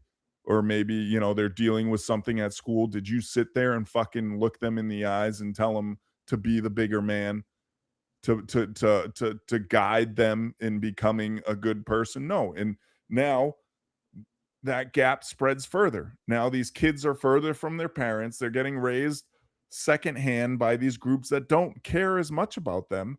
And so again, it just gets wider and wider. The perversion of everything gets, it's scary, man. And that's why it's It like, is. Mm-hmm. But even at that point, what can the parents really tell them? you If they're bringing in millions, there's really nothing at all that they can do or say to them. Yeah, if you don't talk to your kids, and this sounds bad, but if you don't explain to them the reality it's of not the bad. world, Yeah. they're going to get indoctrinated. Like 100%. and they don't learn shit nowadays. I love history, especially military history. I ask my kids stuff all the time. They don't learn nothing nowadays. Mhm. They don't. It's so much similar. Like my kids in 4th grade. And when you talk to them in what they're have to do for schoolwork for, excuse me, social studies or history early on is nothing. It's all the spelling, reading, and math. History, it's almost like they're not graded on it. Like I remember like going into 5th grade, and I'm from New England. So going into 5th grade like was your big thing into the Civil War. And it was huge. Like it was a big part of like grading. It was a big part of almost growing up, because for us, I'll say it, in 5th grade you got to watch Glory. And if anyone's seen the movie Glory, it's one, violent as fuck, but it's a good movie. But so much of it was focused on, maybe it's again New England, I don't know, but so much was focused on like the history, especially early on in grade school and in some of like middle school, was the creation of America. And there was that pride, and there was that, you said the Pledge of Allegiance, and you actually learned this shit. But now it just seems like, to me at least, as a parent, it seems like reading, ELA, whatever, and math are the only things that are really like are projecting you further in your grades. And then 5th grade you add science and like, but it's never history, and maybe by design, doesn't fucking matter anymore. No, like I remember when I was a kid, and I don't know if it was the same way for you, but like 3rd, 4th, and 5th grade, I think maybe it was 3rd grade, but one year we learned about our state history. And it was from like Native Americans coming across the Bering Strait, settling in the States. The next year it was world history, or not world history, like country history. And then it was world history. Like we had a whole year of learning the history of the state of Ohio. But it is here. They do that, but it doesn't seem graded. It doesn't seem important. It just seems like they're saying it to say it. Yep. Going back to what you said about Glory, I remember watching that movie probably about the same time, probably 5th or 6th grade. And I remember that opening scene when they're sawing that dude's leg off, being like, what the fuck is this? And then the other cannonball scene when the dude's leg gets taken off and a dude gets his head blown off because they're standing in line. Yeah. Dude. Like, crazy movie. But what scares me about all this? Yeah.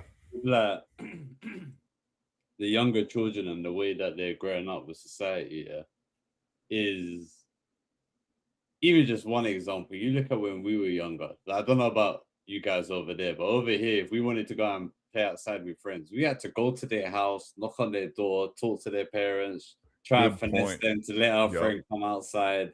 If not, we got to walk all the way back home doing absolutely nothing. Or calling a girl back then, like when you were younger, and the dad answered the phone. You're like, hi. Well, over here, we had to go to the house and go knock on the door and go speak to the parents, and then it's a whole process. Can so and so come out and play? Yeah, but then even in school, I remember dissecting like animal hearts and eyeballs and shit. And now you've got kids that are trying to zoom in with their finger and their thumb on books. That's wild to me. And to me, it's crazy. That's on my conspiracy side, where it's all by fucking design. Like, Of course. Oh, 100%. it's This all spreading- started with state testing.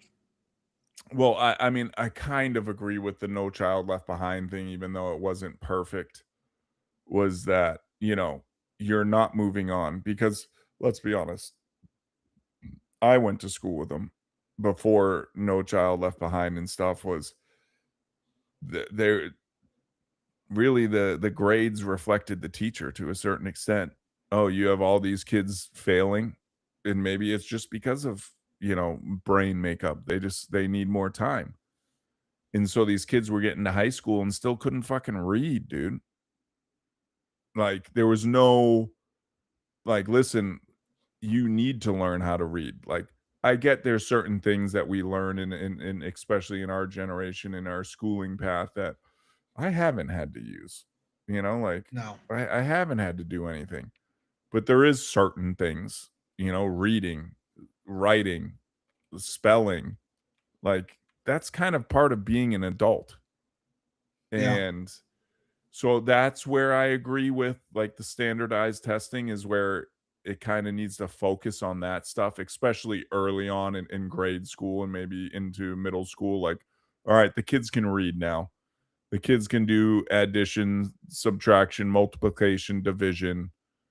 Now it needs to go into the intellectual, like the more I don't know if that was the right word, but like deciphering right and wrong, like analyzing information, especially moving on now with AI and everything. Like you have a test, you have to read this paragraph, you have to read and you have to analyze, was this person right or was that person right? I think that's where standardized testing needs to go, is away from is being like, well, I could see this person's argument in this, because we're getting so far from that. I know but I think this is a good you know, sidebar that we're on here. I think so too. Yeah. And I think it's all for me in my conspiracy mind, it's all by fucking design. It's all been, I've said this before, to drive us further apart. And now they're working on the family level. Now they're working at the very base, the very like something I was raised on. And I'm sure all of us, I know all of us were raised on, like your brother, like your family. Like, I don't give a, that's your brother, man. Like, that's your mom. That's your dad. Like, and to some extent they want this, but to some extent that's not right. Like he did do wrong. I don't give a fuck. He's my brother. I'm covering for him. Yep. Like I remember. Go ahead. Sorry, I wanted to tell a story. I remember me and my closest brother. We were always fighting. We never got along. Yeah, fuck like, the other brother, ever. whoever you are. Fuck you, bitch. No, me and him. No, I'm just being funny. Me and him would probably gang up on the middle one, but my middle brother, we didn't get along when we were younger. I think we both admit that. Oh, brothers don't. But I remember one time he was on the bus and we were both on the bus. And this kid, we were stopped at a stop sign, and this kid my brother had his head down looking at his phone, and this kid just jumped up, started wailing on him. There was not a second thought in my mind. Instantly, I jumped up, snatched this kid, punched him a couple times. Like, no matter how much me and my brother didn't get along, in that moment, I was like, this is my brother, you know? Yep. And that's where they're driving the wedge, and it starts there. And then it goes to your fellow countrymen. And then it goes to your fellow Christian, your fellow whatever. And it just spreads further and further and further. And it just kind of leads me to this dystopian future where, your parents are just they're my birth givers. And I think you even hear that nowadays. Like some of these kids have this audacity to say, oh, not my birth givers or my birth. Like the fuck? My dad would have fucking slapped me if I called my mom my birth giver. Like my nana, she was a broom lady. She would have come after me with that broom and fucking slapped my ass, beat me with the fucking broom. Like, but it all seems to be by design, and it all seems to lead towards this path that we can all clearly see at this point. Like, I feel like you got to be crazy. They want a bunch of individuals Exactly. Yeah. And I think we need to like push in being, we're not, like, it doesn't matter skin tone, it doesn't matter even fucking religion. Like the three of us like-minded individuals, like we can, like, I mean, like, Quex isn't here, but if he was here, like, I'd be like, nah, man, like, chill the fuck, like, not to him, but to someone else. Doesn't matter. He's different. I mean, he's somewhat religiously speaking, but I'm just trying to prove a point. It wouldn't matter if he was Muslim. I'd be like, no, get the fuck off him. Mm-hmm. And you just don't see that nowadays. You see the kids now, a fight happens, instead of helping your homie out, your homie's pulling out a phone and going, oh, Yeah, like, everything's for views, clicks, and clout. Yeah. It's just scary. And Kay's right. And I think that, and I think that goes into the separation of it all, is that parents aren't involved. So they don't check their kids. They don't say, hey, all kids need checking. Yeah, exactly. Like, what did you just say? Like, I catch that with my kids all the time. Like, what?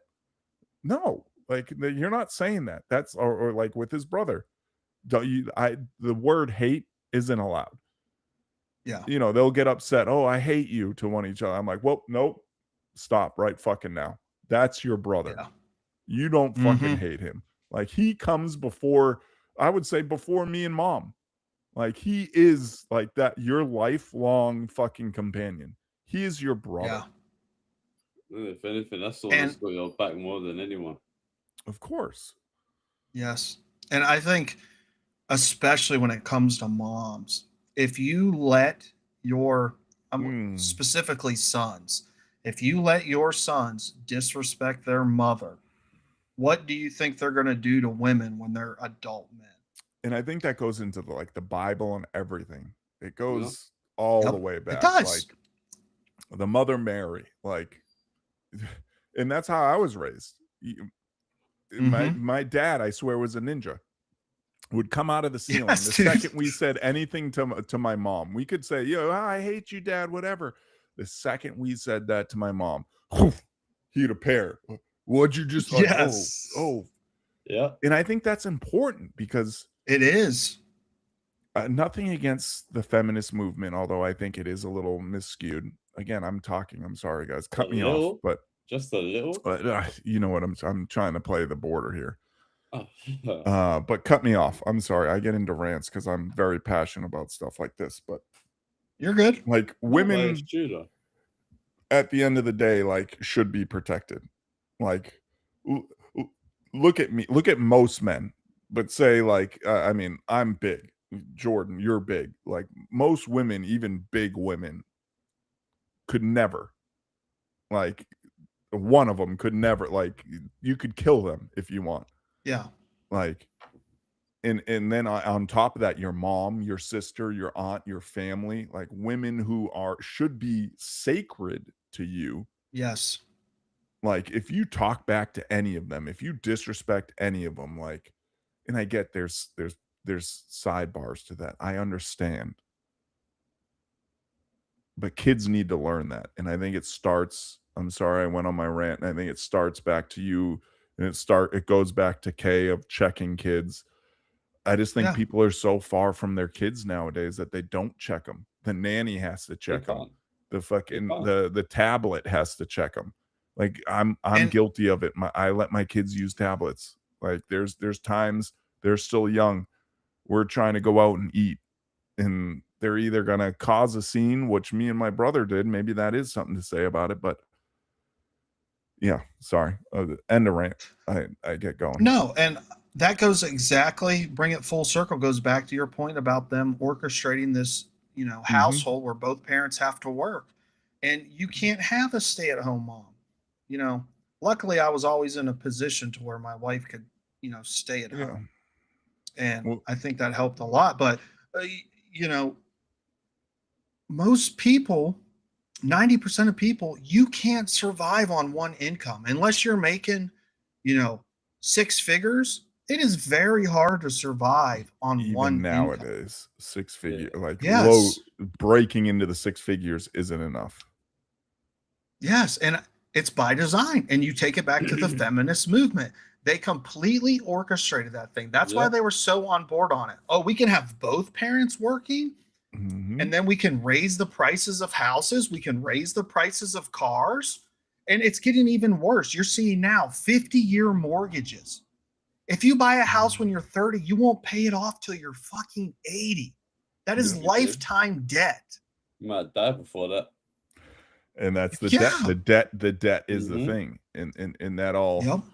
and that leads it to like me. Like I'm not gonna get emotional because I will, but like me and my wife were both fuck it, whatever, active. We were both active in like when it came to PT, not all days, but like when it came to PT, by the time we got home, it was eat dinner and go to bed, especially when they were younger. And like my kids were suffering, especially my eldest was suffering. He was nonverbal and he's not autistic, like thank God. But it was just from when he was born, we were never fucking there. We dropped him off at 5. Well, you know me. We don't need to get into that, but we dropped him off.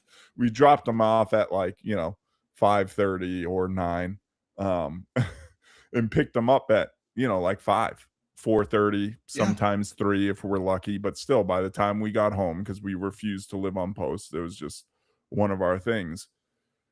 Especially with young kids, it was eat and go to bed. We had weekends with our kids. That was it.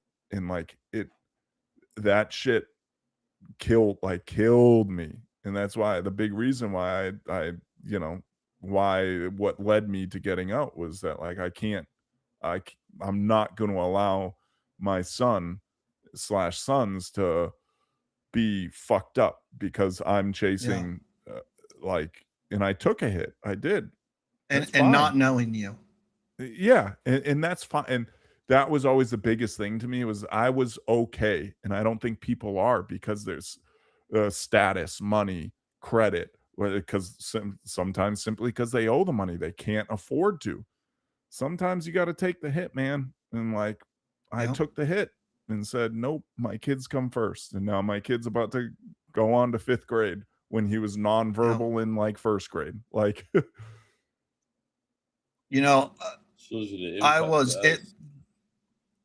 It's huge. It was a big reason why I made the decision I did too. That's why we're friends. That's why we're friends. I've done the math before. I mean, the time I was in the military, I spent a minimum of 3 years away from my kid. I can never get that back. There's so much stuff I don't remember that I wasn't there for. I left the dude when he was 3 weeks old. And for what? What was I doing? I thought I was serving my country, but that was bullshit. Rotational training to deploy. Yeah. But you never deploy. Yeah. And it's just, and that's the shit they don't tell you. And they sure as fuck don't help you. It's another thing we can get into. Put a huge sour taste in my mouth about the military being told certain things, and I don't need to go there, but it's just they like the Army, and I think it's good. I think it's good for young single It's people. good for men without direction. Exactly. And even single people, but it promotes being married so heavily that these people marry just to marry. But I will never say the military was bad. It was bad to a degree, but for getting out of high school, if you went straight to the military, did your 3-4 years, got your college paid for, immense. That would be so good. I think so many more people in America or the world could be set up for success. Being I don't want to say being forced. I don't want to be painted into that, but going out of high school, doing military, getting the structure, then going to college and having it paid for. Because then you take that debt out of it, because it's all debt driven. It just all seems that way. Yeah, they push us so hard to go to school. Why do you think they push us so hard to go to school? It goes full circle to drive debt up. So now you're introduced into being an adult with $100,000 worth of debt if you're lucky. If you go for your master's you're lucky. doctorate, yeah, you're $200,000, $300,000, $400,000 in debt. Welcome to being an adult. Oh, well, now you should buy a house. You should have a family. You should have all this. Yep. Here's another 50 now, like you said, 50-year debt. But you see, It's that also goes back. Sorry, quickly. Go That ahead. also No, you're goes good. back to what you were saying before, because like you just said, if they do their few years, say it's mandatory service, taking the fact that they benefit from getting college paid for, it's exactly the same as going to school when they're younger, because at the end of the day, it's not the parents raising them. So all the conditioning that they're going to get, all the knowledge that they're going to have is going to be what the powers that be want you to have. I see that. No, I see that argument 100%. And I think that's where it comes into, and maybe where they need to pay military more, right? Like having good individuals want to stay. Because a lot of the good individuals don't want to stay. They see the politics in it all. They see the bullshit in it all, and they say, "No, I'm done. I want to go do something else." Good. Now, if it was better, say I'm just speaking in America alone, I'm sure it's the same in UK. If it paid better, if they promoted better men, better professionalism, better everything, because anyone who's been in the military knows there are a few good guys. There are in leadership and everything, but a lot of them, let's be honest, stayed there because it was easy. And there's days you can show up late, you're not going to get fired. There's days you can do it's an easy 20 years and get out with a disability and a retirement. It's not the cream of the crop. Now, if you brought up the pay, now you could give something where almost mandatory is, because the guys who stay are taking the pay and they're good. And to let me add into that, the competition has to be there. Like not anyone can stay. Like you need to be top tier. You need to be a leader, an actual leader, not just past leadership schools. And it needs to be legit competition, not exactly. DEI. Yeah, exactly. It needs to be, you're the better person. You're not. Like, listen, man, you can't stay. You're done. Like you're DEI. Yep.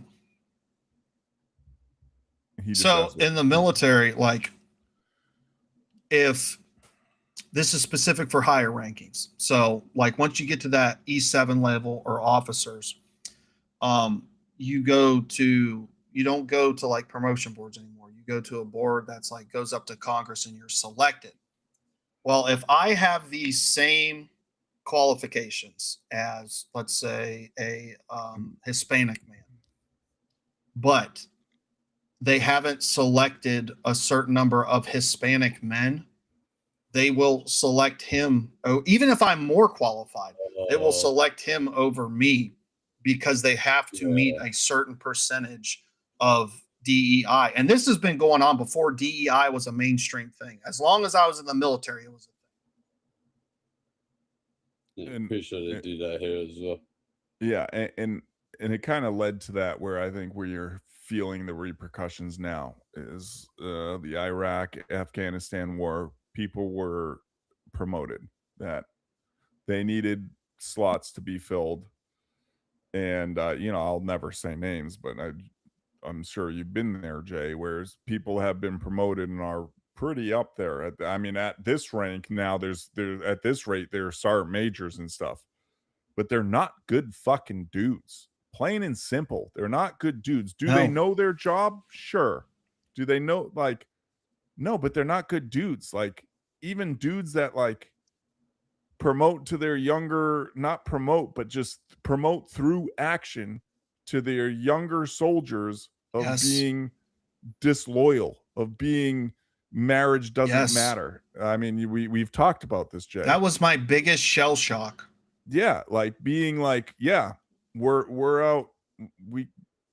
Marriage does, like, what? Like how do you expect me to think you have my back when, because we're out in training, you don't have your wife's back? Like how? Yep. and it's clearly Dude, out there, and we've all seen it across the yeah, that's just. And those people it's are illegal sergeant majors in the military, by the way. And these people are sergeant majors and first sergeants and stuff now, like. And that was my biggest shell shock in the military, and it's everywhere. It was in my first duty station. It was in Hawaii. It was in my last duty station. Like, I was raised with high morals. Like, if you are loyal to somebody, you better be loyal to them to the day you die, or until they break your loyalty. Loyalty. But I get into the military, and I've got yes. Yeah. You say you're going to do something, you do it. And I get into the military, and I've got leaders who are cheating on their wives, holding me to standards they don't hold themselves to. And, you know, it's just like, what the fuck is this? We have a moral code that you are supposed to follow, but nobody's following this. Like, we have these intrinsic values everybody is supposed to hold, but not only is nobody following it, but people know people aren't following it, and nobody's ever held accountable. You're supposed to trust those people to have my protect back. Your life. Yep. Yeah. And I mean, again, it's a talk me and Jay have had in depth before.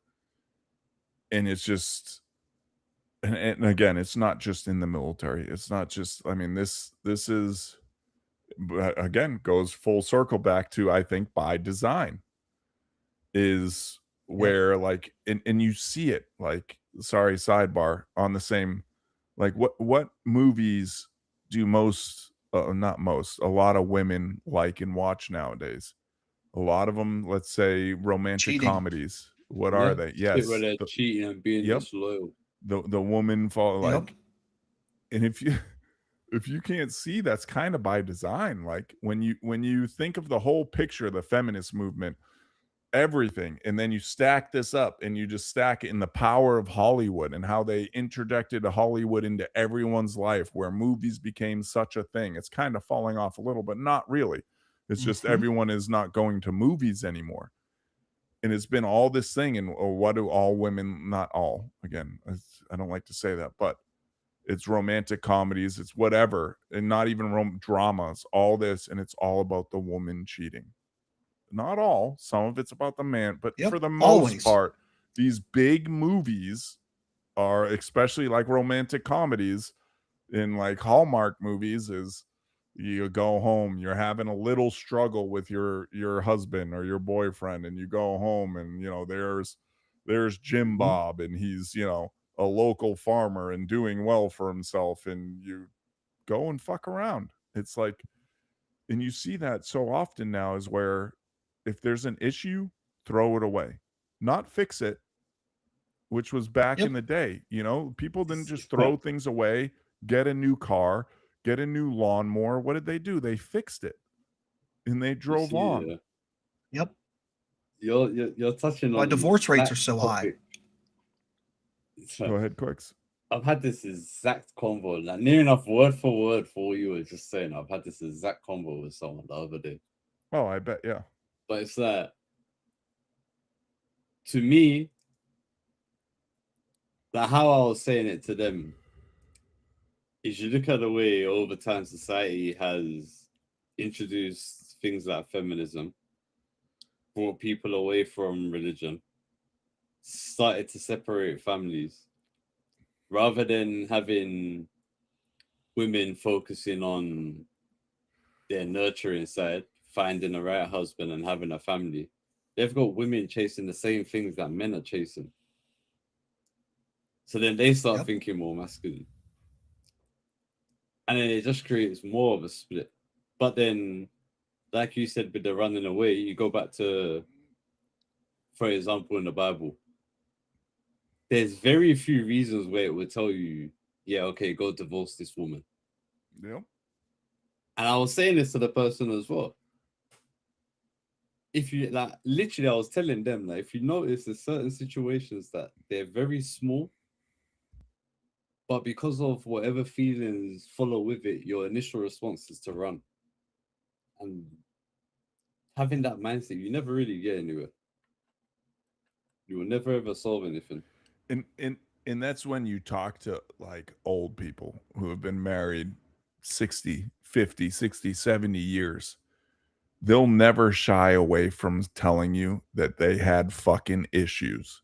Yep. Any level of issues. They had serious fucking issues. But what did they do? They decided to keep the family together and work it out. And it wasn't Yes. always in a healthy manner, but still, it was about the family unit.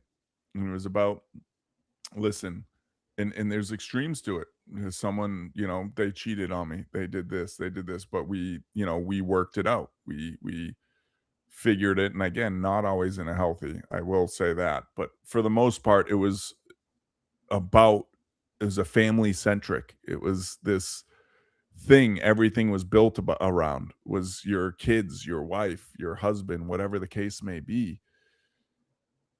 And it's so far from there. There was something you said that really stuck with me, but I lost it. Just about, fuck, I forget. Yeah, someone pick up, but Well, it was a good the thing that stuck out to me. Point. Go ahead. No, the thing that stuck out to me was the nurturing part for moms. And it kind of brought me back to the education piece too, because I don't know if you ever ran into it, but I remember specifically when I was in high school, we had a kid who was homeschooled his whole life up till high school, come to school. And he was by far smarter than all of us. Yeah. Like, what does that say about the and I've seen in the military where I've had kids who were homeschooled the majority of their career or their 130 education. GT scores. Yeah. Yeah, they're so much smarter than public education.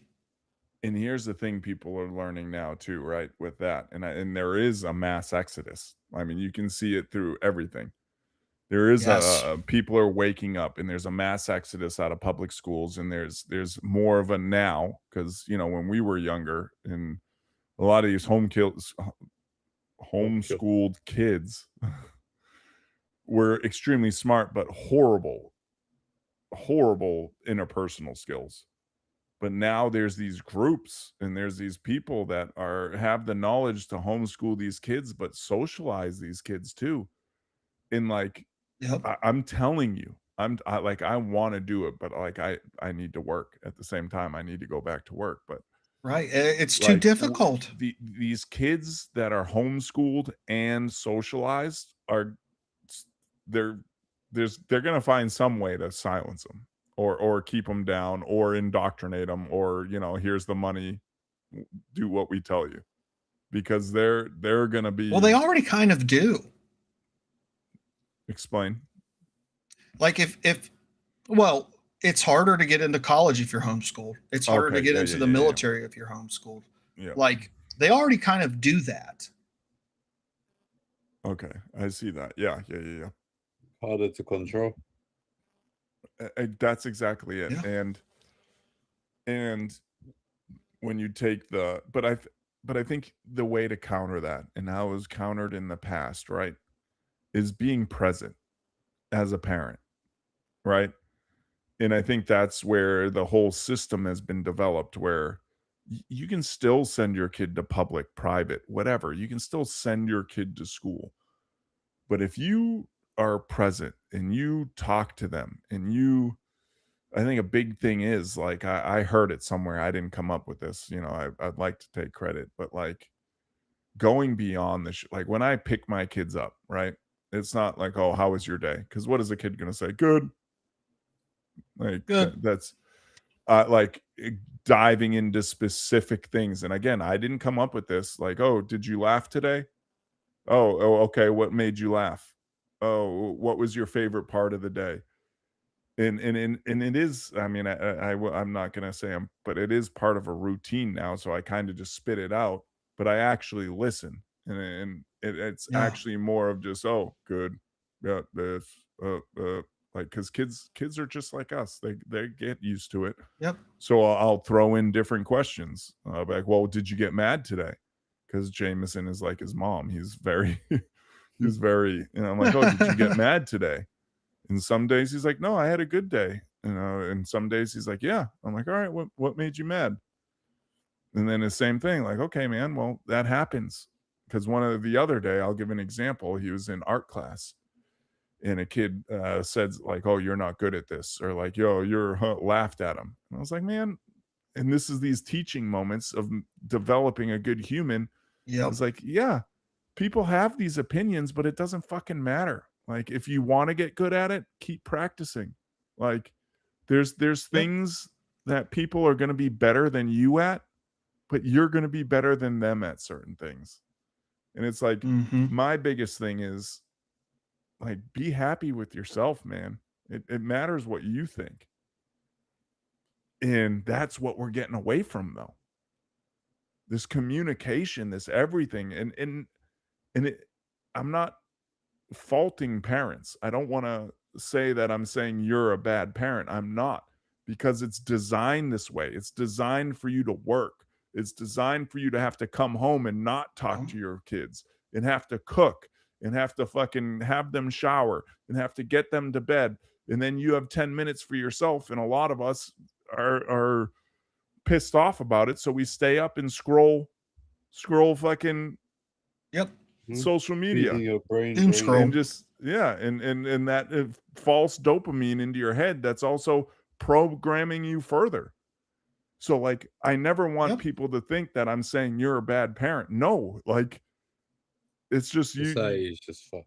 It's, well, not even the design is just funneling you into this thing where it's hard for you not to do that. I'm sorry, I've been ranting. I've been going a lot. You're okay. No, you're speaking fast. You're okay. I want to touch on something before we end, and it's a subject change, but it's something I really wanted to hit on. Yes. And it's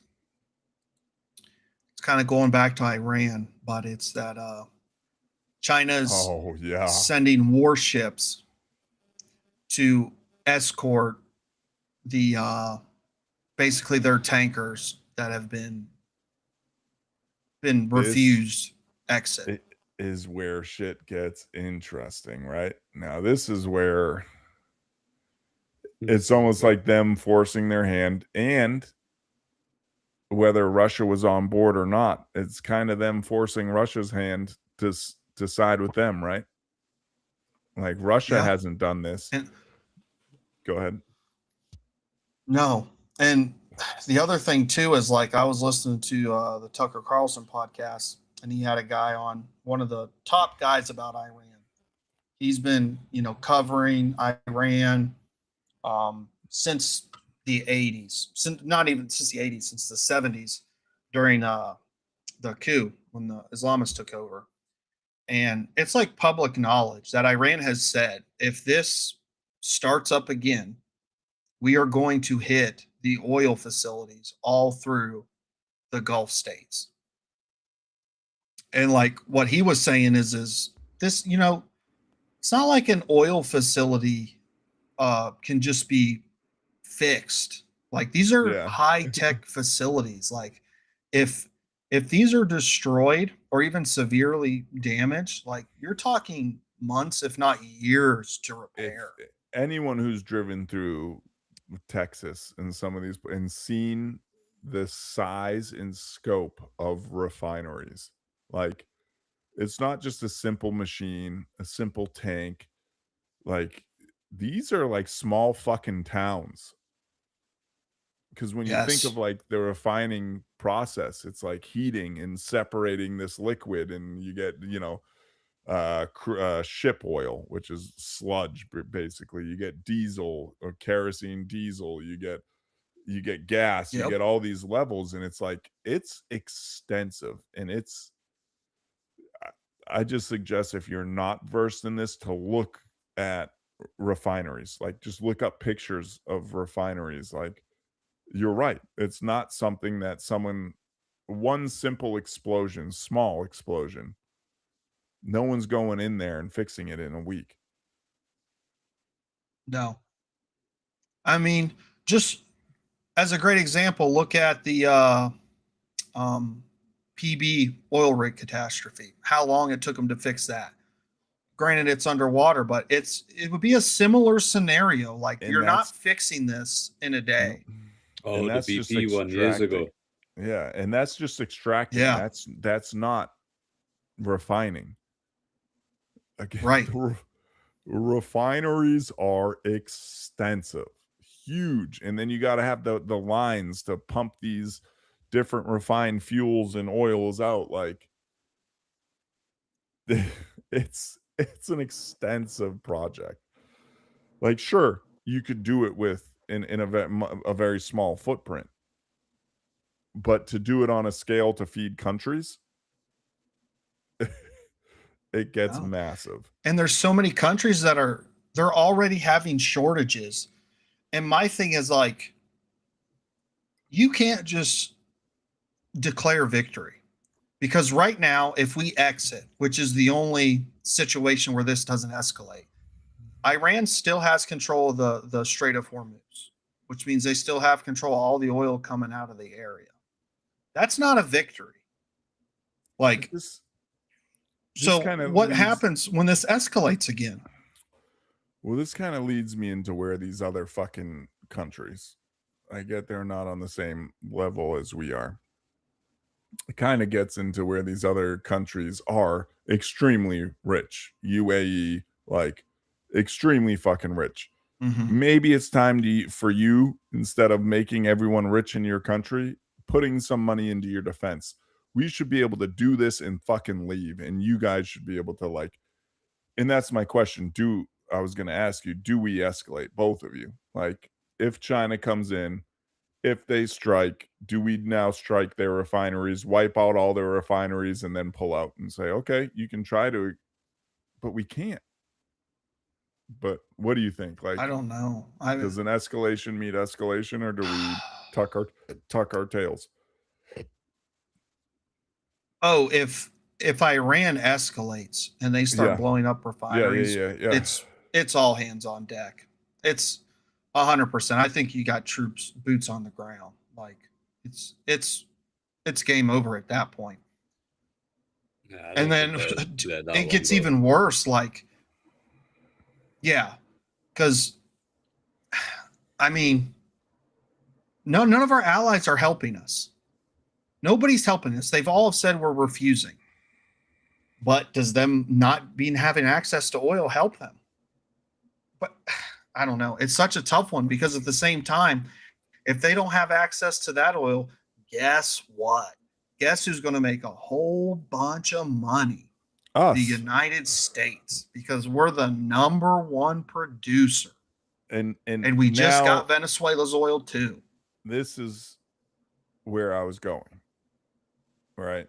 So they escalate, right? We escalate and destroy all their shit, and then pull out and say, listen, UAE, fucking all of you countries didn't want to fucking put in.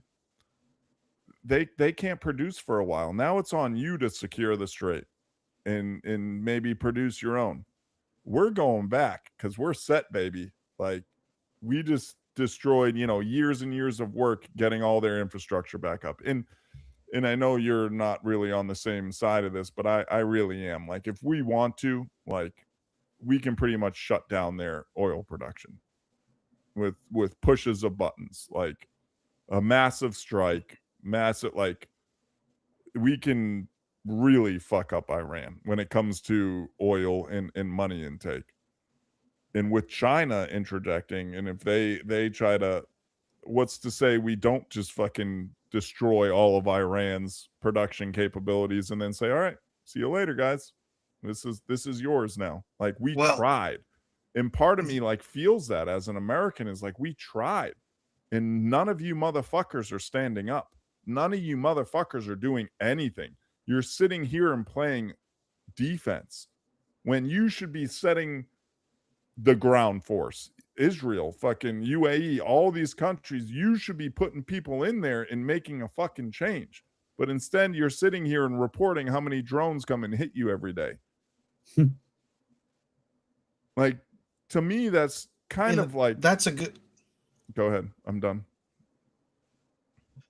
No, I was going to say that's a good point, but my thing, what I was kind of leading to is like China is very, very reliant on the Strait of Hormuz. So let's say we do start hitting them. You think they're just going to stand there and let us do it? And then what happens if That's they start, exactly what I was gonna say. interdicting? I mean, you're right, but if it's quick enough, Like BRICS is a real thing. I know it's a real thing, but I think we have the capability and the stuff in theater to do it quick enough. To okay, you blew up. What? Okay, boom, scorched earth. Just hit all these targets and then pull out. As you're pulling out, hit all these targets. Like, But then if they do that, That's just gonna affect a bunch of other countries and then just make them more enemies. but it also Yeah, it's gonna funnels be the them whole towards world. us. It's not going to be the whole world. Like, I mean, it's a with what- huge portion of the world. yes, but at the same time, what the fuck are they going to do about it? Goes back to it. What are you going to do about it? You're going to come to America? No, like that's been proven. Like coming to America to do anything. Yeah, they're and this is how I'm seeing it, as in how I sometimes I feel the government sees it. Will there be terrorist strikes? Yes. Do they give a fuck? No. Do you think the big money, big oil, the government gives a shit if 2,000 people die and, you know, the Twin Towers collapsing? No, they don't give a fuck. If anything, that helps them even more. And it's scary to say that, but I believe that. I'm worried about, and it's what a lot of people are saying coming out of Iran, that Iran's going to hit these facilities. Their own facilities? Because if Iran, no, not their own facilities, like the facilities in UAE, the facilities in Saudi Arabia. Oh, for sure. All these ones where they can still pull stuff for right now. And if they do that, like, oh man, it's not going to just justify it for us. It's going to justify it for a lot of countries. Well, I think and they've already floated the idea of. Sorry, I'm.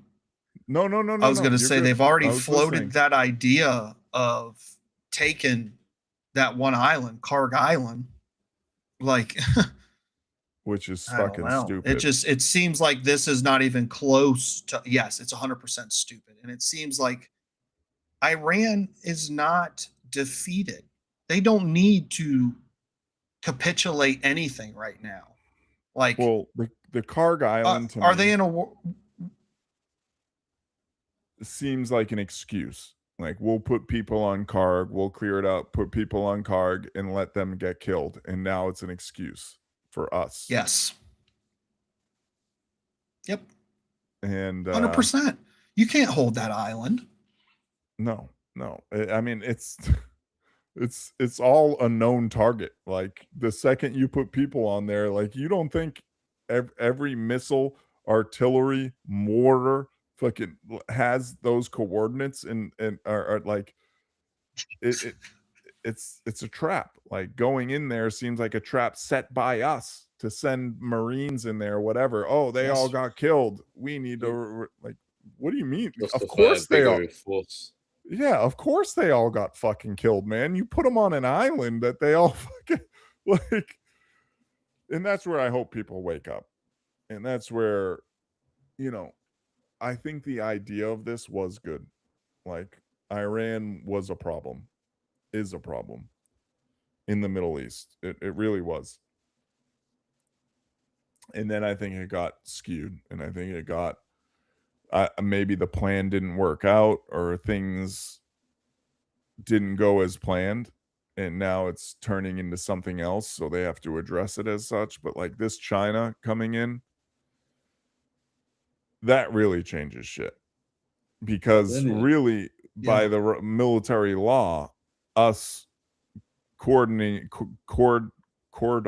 off whatever the strait, they have to breach this cordon. So we can physically, like, not military law, but we can physically cut them off, and they have to ram a ship. And then they're creating the military action by ramming the ship. You know, you see what I'm saying It's there, just- where it's Or Israel Yeah. decide to hit a Chinese Like, ship and say it was America. there we go. Now we're thinking. Now we're thinking. Or it's going to be Israel. They're going to say it's Israel, and then of course Trump and America's going to be like, "Well, we got to side with Israel. Gotta look after daddy." Yep, 100%. I mean, man, this is scary shit because I don't think this ends with just a war between us and Iran. Like this is like everybody's got a stake in this. I think this is the great, like, you got to pick your side. Potentially, if China's actually going there, this is kind of the forcing of you need to choose your side. It's nothing more than that. It'll be a show, but what it'll be is it's going to draw the line. Yeah, and part of me thinks maybe it's orchestrated to destroy these Middle Eastern countries. Like you bring a world war to these Middle East countries, you destroy it, and then guess what? They're done. You get They're the done. Greater Israel Project. Yep. Yeah.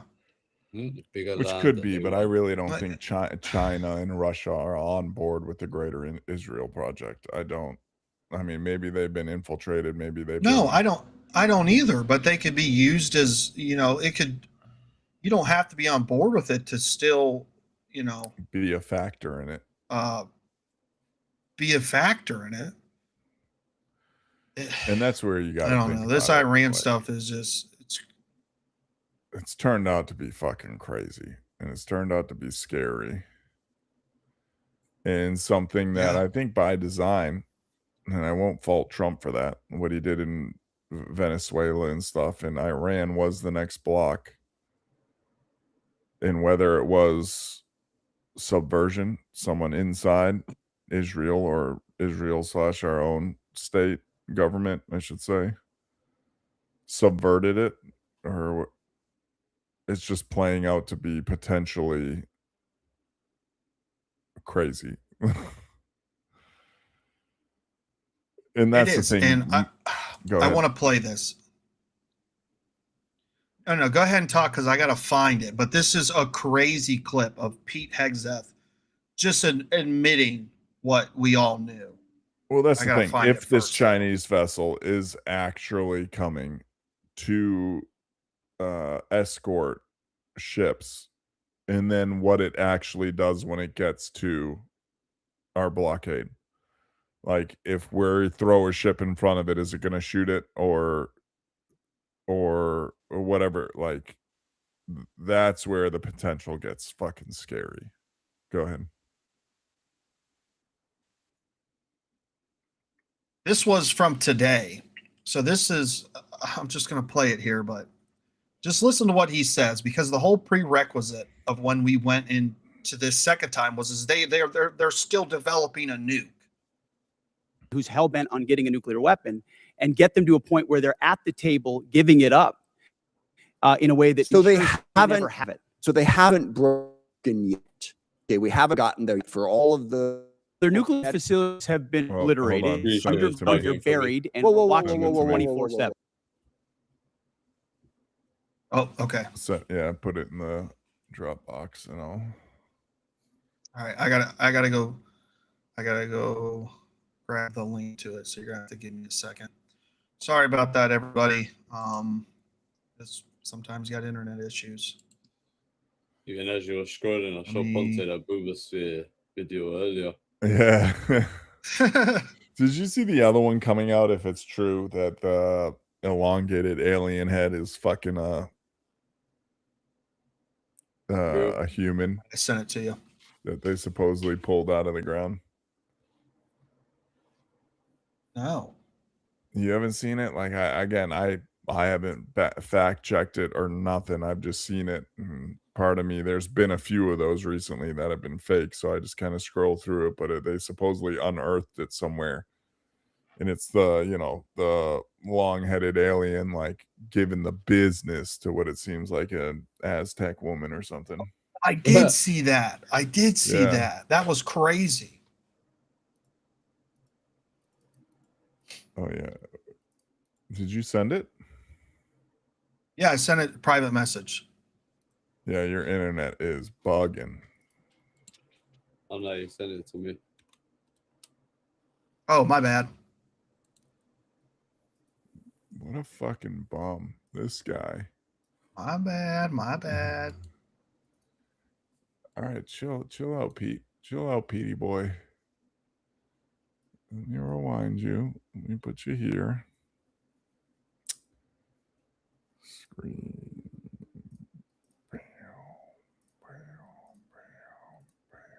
All right, here we go. Hot off the presses. The press.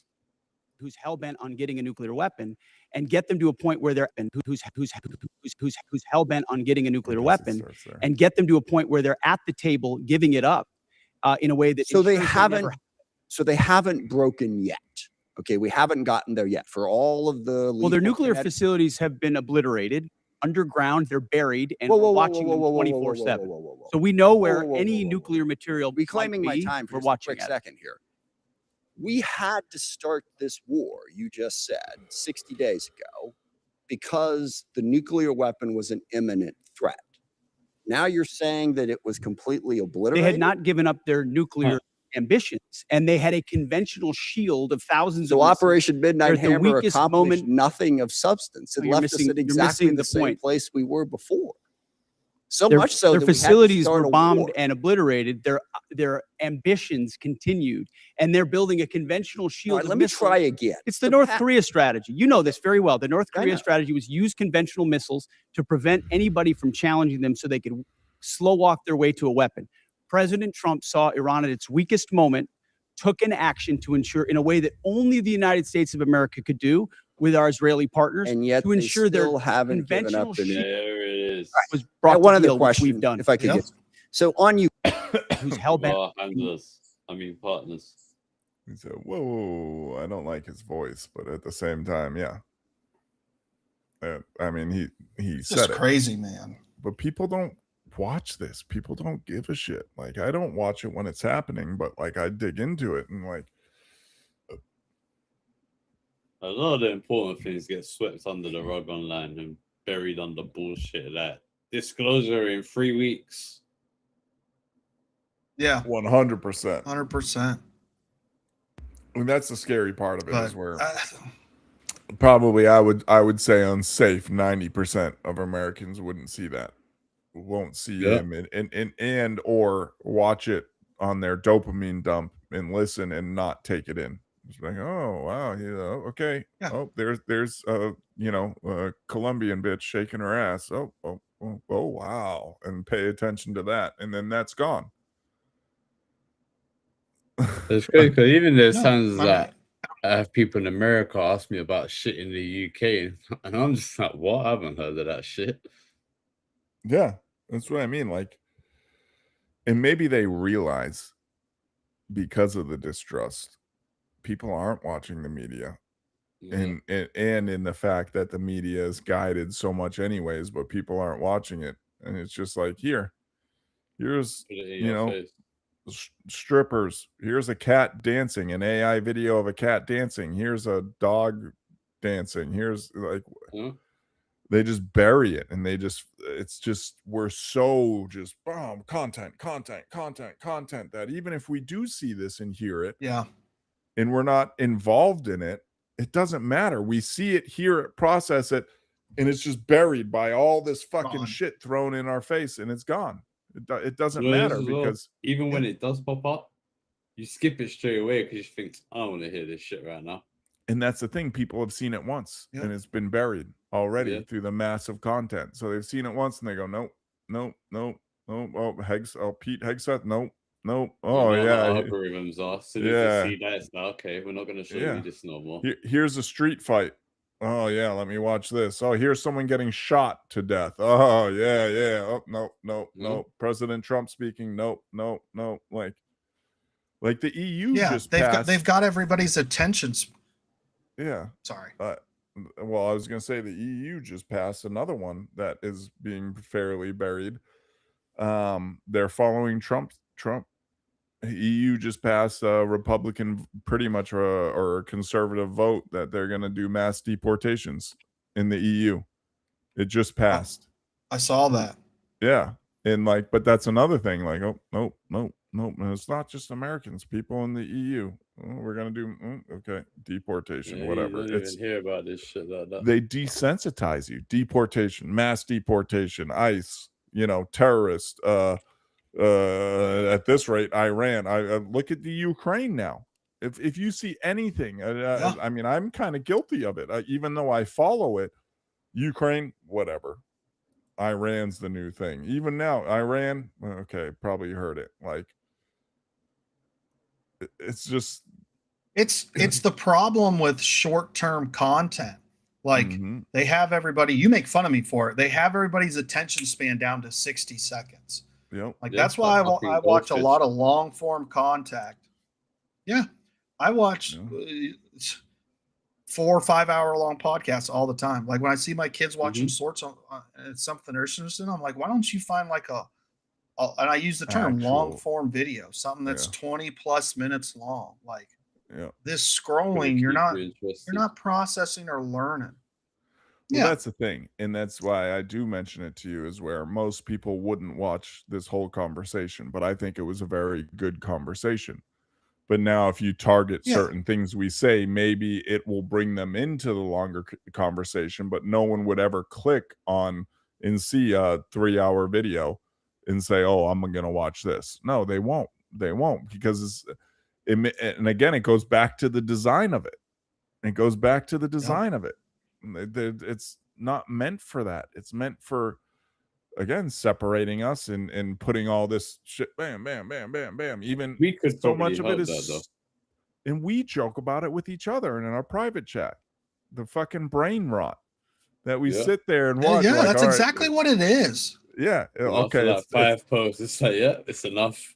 Yep, it's time to get off. It's time to get off the internet. We say it all the time. Yep, it's time to get off because I'm watching usually shit the same time that Ponte will send something and be like, all right, I'm getting off now. I'll see one more post and I'll see it and think, yeah, I should have just got off when Ponte got off. I don't know why I stayed here. Exactly. But people through everything are just barreling through that, right? They probably get that thing in their brain that's saying, yeah, man, it's kind of getting weird. It's kind of getting like get off. And I'm guilty of it too. I'm scrolling. I'm like, this is fucking stupid. But it's making me laugh. I'm like, oh, this is fucking dumb. And I say, maybe I should put this down. And I do a little bit. And then I'm like, okay, no, like now it's clearly gotten me. And I think we're losing that as people through, and it goes back to, our talk on AI. It goes back to everything full circle, where it all seems to be end of days fucking guiding us and just separating us in aliens, talk about aliens and talk about all this shit. And it goes back to eschatology, where it's like, it really seems like end of days shit or Matrix shit, where we're going to be in a fucking bubble and just be shitting out fuel for the robots. No, you and that's what I was gonna. Reminded me to show something. Go ahead, that I Quacks. forgot about earlier. Hold on, let me just find it. So I think I might have showed Ponte this already, or I might have put it in the group. But apparently, about a week ago, in Holland or Netherlands, they're proposing legislation that allows creation of embryos from human skin cells for same-sex couples. We did that last week because you sent it to me. We brought it up. We brought it up. Yeah, that was. But that's end times for real. What's your take on that? It's an abomination and it shouldn't be allowed. It's just a piss take out of creation. And we that was my thing too, is like they're playing God. Yeah. And you saw it coming with the designer baby bullshit. Yep. all where I was, and we rabbit holed because I think I misunderstood Ty. Yeah. But like I was so in on it, was like, this is fucking horrible, and like I thought he was saying he's all in on it, and I was like, well. But anyways, go ahead, Jordan. It was also a 4-hour conversation, so there was plenty of opportunity for us to get sidetracked and distracted. Yeah. But I think it goes back to the Pete Hegseth thing too. Like, I think we're reaching a point to where they don't have to lie anymore. Like, almost all the chips are in alignment. Like, whatever this critical point we're about to reach is almost here, to where they don't have to beat around the bush anymore. Like, it's getting to the point to where everybody's going to have to make a decision. And the thing is, like I always say, the fuck you gonna do about it?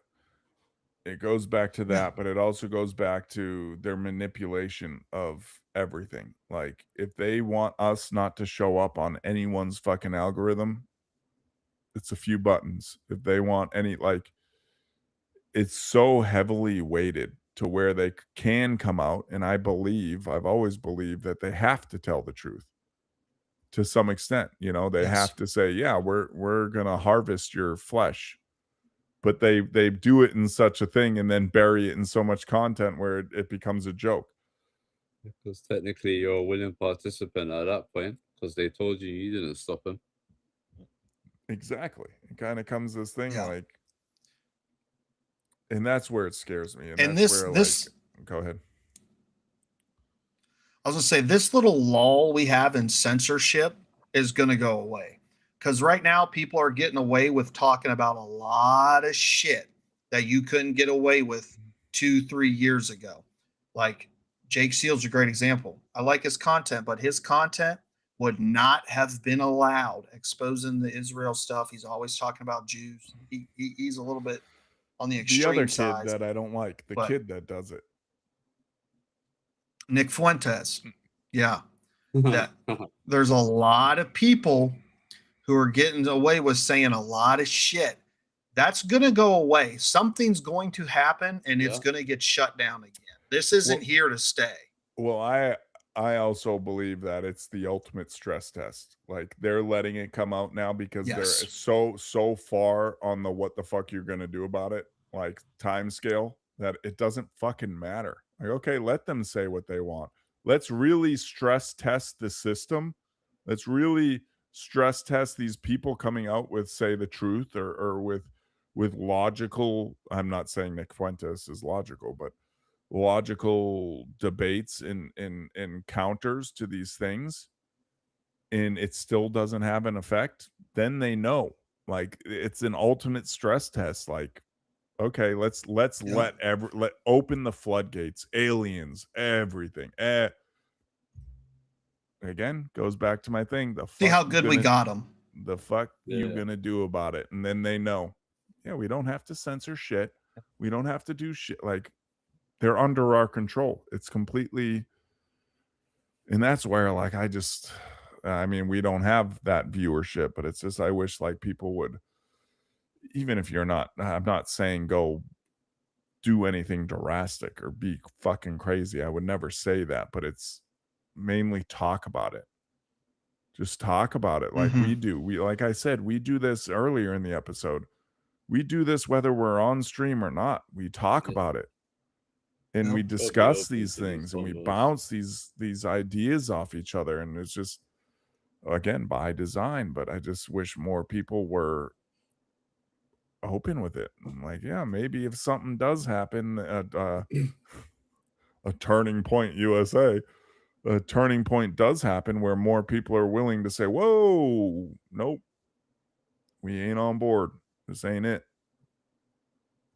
But then do you think it's more they're at a point where they're ready to just reveal everything and they don't care about being blatant anymore? Because there's also conspiracies like Project Looking Glass, how certain timelines at a certain point apparently all started converging on the same point, which they couldn't change anymore. then there's certain people that we've seen online speaking about they're not making plans past 2026.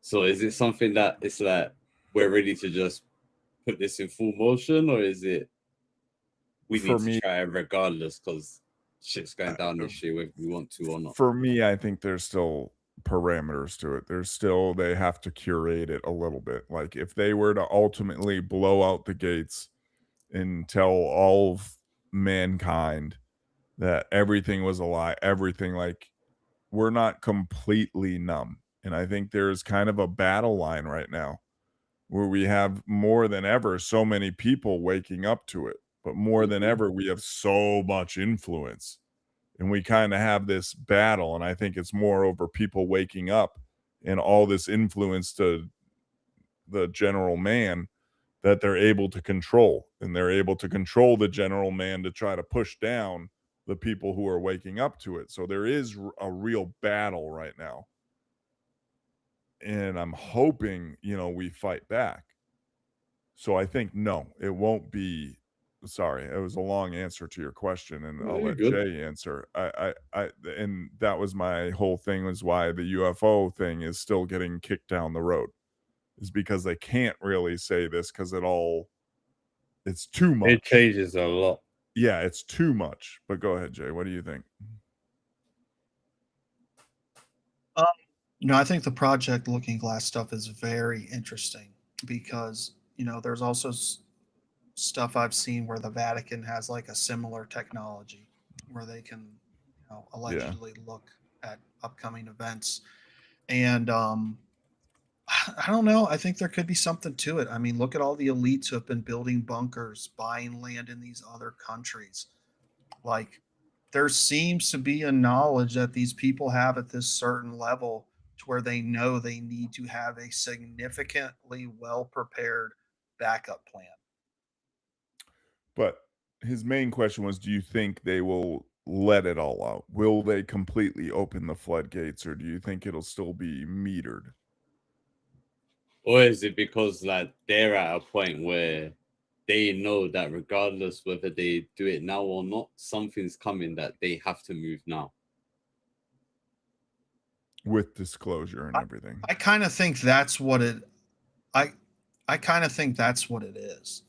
Like I think, and I think most people know that too. Like if you really ask yourself if you feel like everything's okay or if something bad is going to happen, I think, you know, anybody who's conscious and been paying attention feels like something bad is going to happen. I imagine they have that feeling too, and I imagine it's a lot more scary for them because they're probably on the wrong side of this stuff. So I do think there is something to that, for sure. My only argument to that is that we say most people, and I say it too, right? We're saying most people that think like us. Okay, like I think so many people are the sheep going to green grass. When we say most people, we're thinking about people who think like us.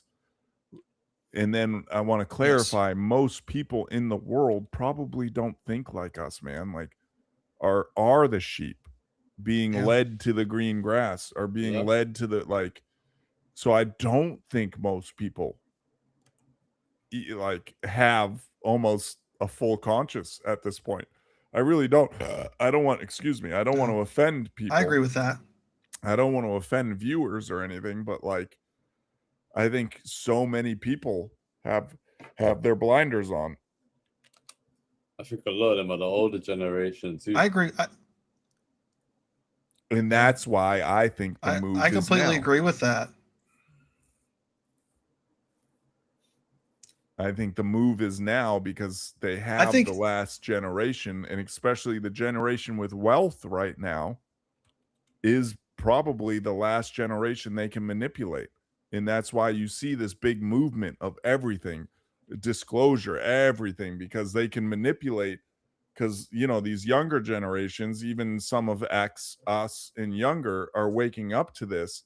But where the money is, the money isn't down there. The money is up there with the older generation. So they're trying to manipulate this older generation to manipulate the fucking pyramid.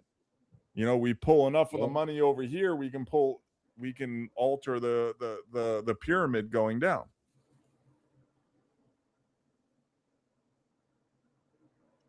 Yeah, I think whatever it is, it's imminent. I agree. See, I'm not I gonna think lie, they're- me. The thing that's always perplexed me is Go on. when did you think you like? When do you think you started feeling it? When gold hit 5K. I I think even told my mom, I was like, something bad is coming this year. I think, well, when you go into gold, that's a whole episode. Like the actual thing that holds value in what a lot of people believe the aliens came in the previously for was gold. It was not diamonds. Diamonds is fake. We don't like it's been proven. I gotta diamonds. pee, I'll be back. Yeah. Diamonds hold no real value. Like all this other shit, like when it comes to superconductor, when it comes to everything, it all goes back to gold. But I never thought of that way, and I want him to be back for when I go into my side of where I feel like it wasn't that for me. There was a certain point where it was almost like there's something dark. Like there's this shit we're seeing. Let me wait for him. But was it just gold for you, or? Obviously the state of the world as well. Been seeing it for a while. That I don't know, seeing how everything that would usually be kept quiet or be considered kind of taboo to speak on is just all in your face now. In every type of field, whether it's religion, spirituality, conspiracy, real life, Science, war. fucking- It's just everything is just out. We're seeing And I everything think part at of that once. is overwhelming everyone to the point that they will end up just shutting down a lot of this information just to keep their Yeah. sanity because there's so much of it. So mine's similar to that. Other like again, I asked him other than the gold, what was it? And he went into that. And for me, it was almost like how I relate it is like what we're seeing, like the craziness of everything. I mean, I think starting at COVID, really, not the very beginning of COVID. I didn't really wake up to it. But as COVID progressed and everything, I thought like blinders, like we're being seen this thing. And I go back to it. Like I had this thought, but Theo Vaughn said it pretty well. But like what we're seeing, we're looking through binoculars, right?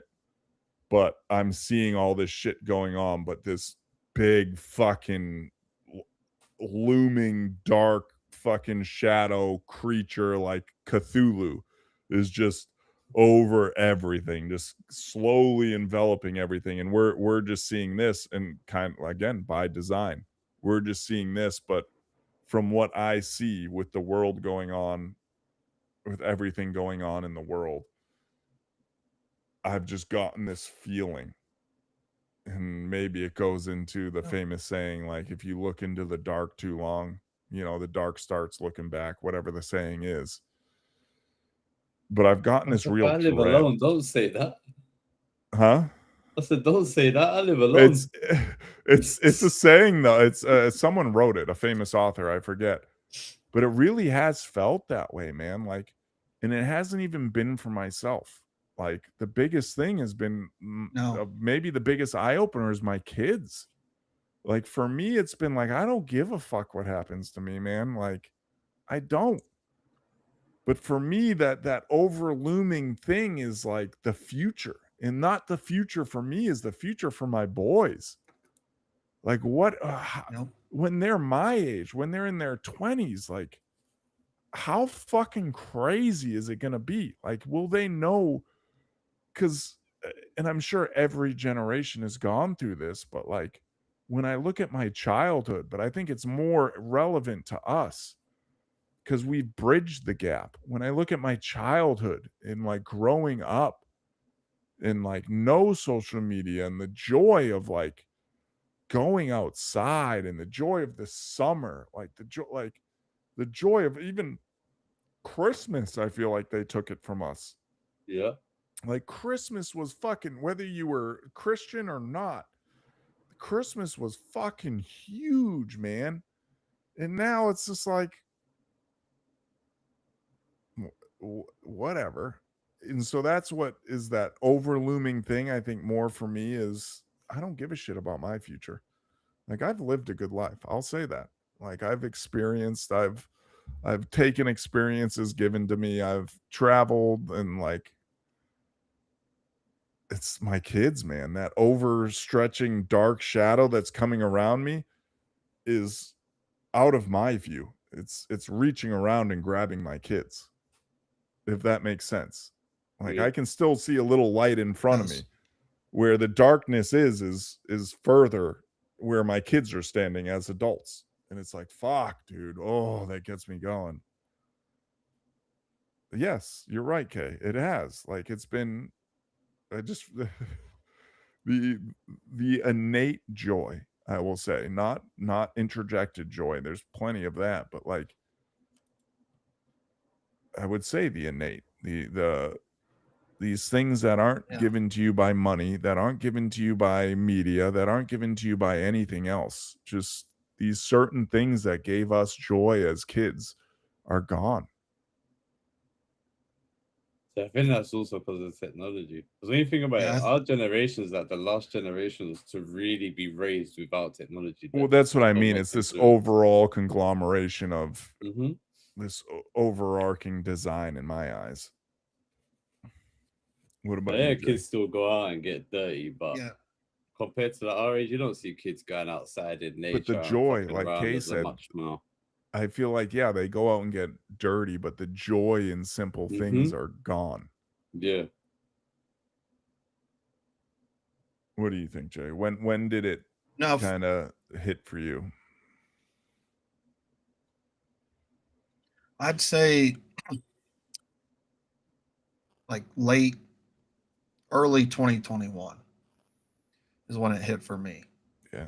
When they were really pushing the vaccine mandates, because I saw a lot of people who said they weren't going to get it, who ended up getting it because, I mean, they had good reasons. Like they had to wanting to leave. They had Hawaii. to provide for their family. Like they had to provide for their families. They didn't have anything. They didn't have anything else.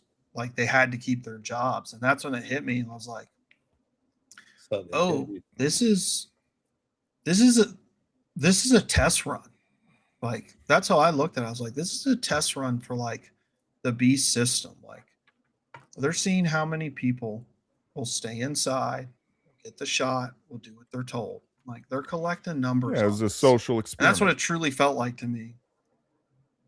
Yeah. And I think it was really successful. I also feel like that's when like there was a significant switch to like heavily like the dopamine dump of it, because no one had anything else to do. Yes. So they realized content creators, whatever, like this short, like they realized how powerful that was when we were locked down, when we couldn't do anything else. And they saw these trends, views, everything just skyrocket. And I would say, like, I can't put a date on it, but 2021 was more of where it set in for me. Like, not the beginning of COVID, not the scare of it all. It was after it set in. But yeah, and I think what you said about them, I mean, just look at Trump's second run for office. He wasn't going on Fox News. He was going on podcast. Like they completely weaponized what was alternative media. I didn't think of that. Yeah. They weaponized that against us. He was going on Joe Rogan. He was going on Theo Vaughn. He was going on a podcast. Like And now you see it people everywhere. to think that all these people aren't going to the news anymore. They're going on no. Everyone's on podcasts now. They do their rotations not through morning talk shows like it was in the past, or evening talk shows. It's the all same guests go to everybody. Yep. Yeah. It's just scary, and I hope we can wake up from it. It is. I hope the people can wake up from it, because I mean, maybe I am crazy, but again, it's that 0.1%, right? That 0.1% is all that has to be true. That has to really snowball into that. Like, I think there are a few of us out there compared to the whole world, in that we're grasping onto this shit. We're holding, we're pulling this shit down, and we are the people like talking to our kids, like trying to do this shit. Yeah. And it's just, it feels like I'm, again, the same thing. It feels like I'm in this dark pit, and like, again, I'm not suicide or any level of that, but it really feels like I'm grasping at vines and trying to pull up, and I'm trying to, like, the light is there, like simple, like Kay said, the simple joy of things, the simple joy of the weekend. Like, the kids still love the weekend, but the weekend meant, like being outside and, like, campfires, whatever the case may be. It was so simple. It didn't involve video games. It didn't involve any of this shit. It involved happiness from simple things. And now they're building this happiness. A campfire isn't happiness anymore. That doesn't mean you're happy. No, owning this Tesla, owning this Mercedes, owning this Louis Vuitton, having this TV, having this $6,000 computer, which I want, but that's what happiness, materialism.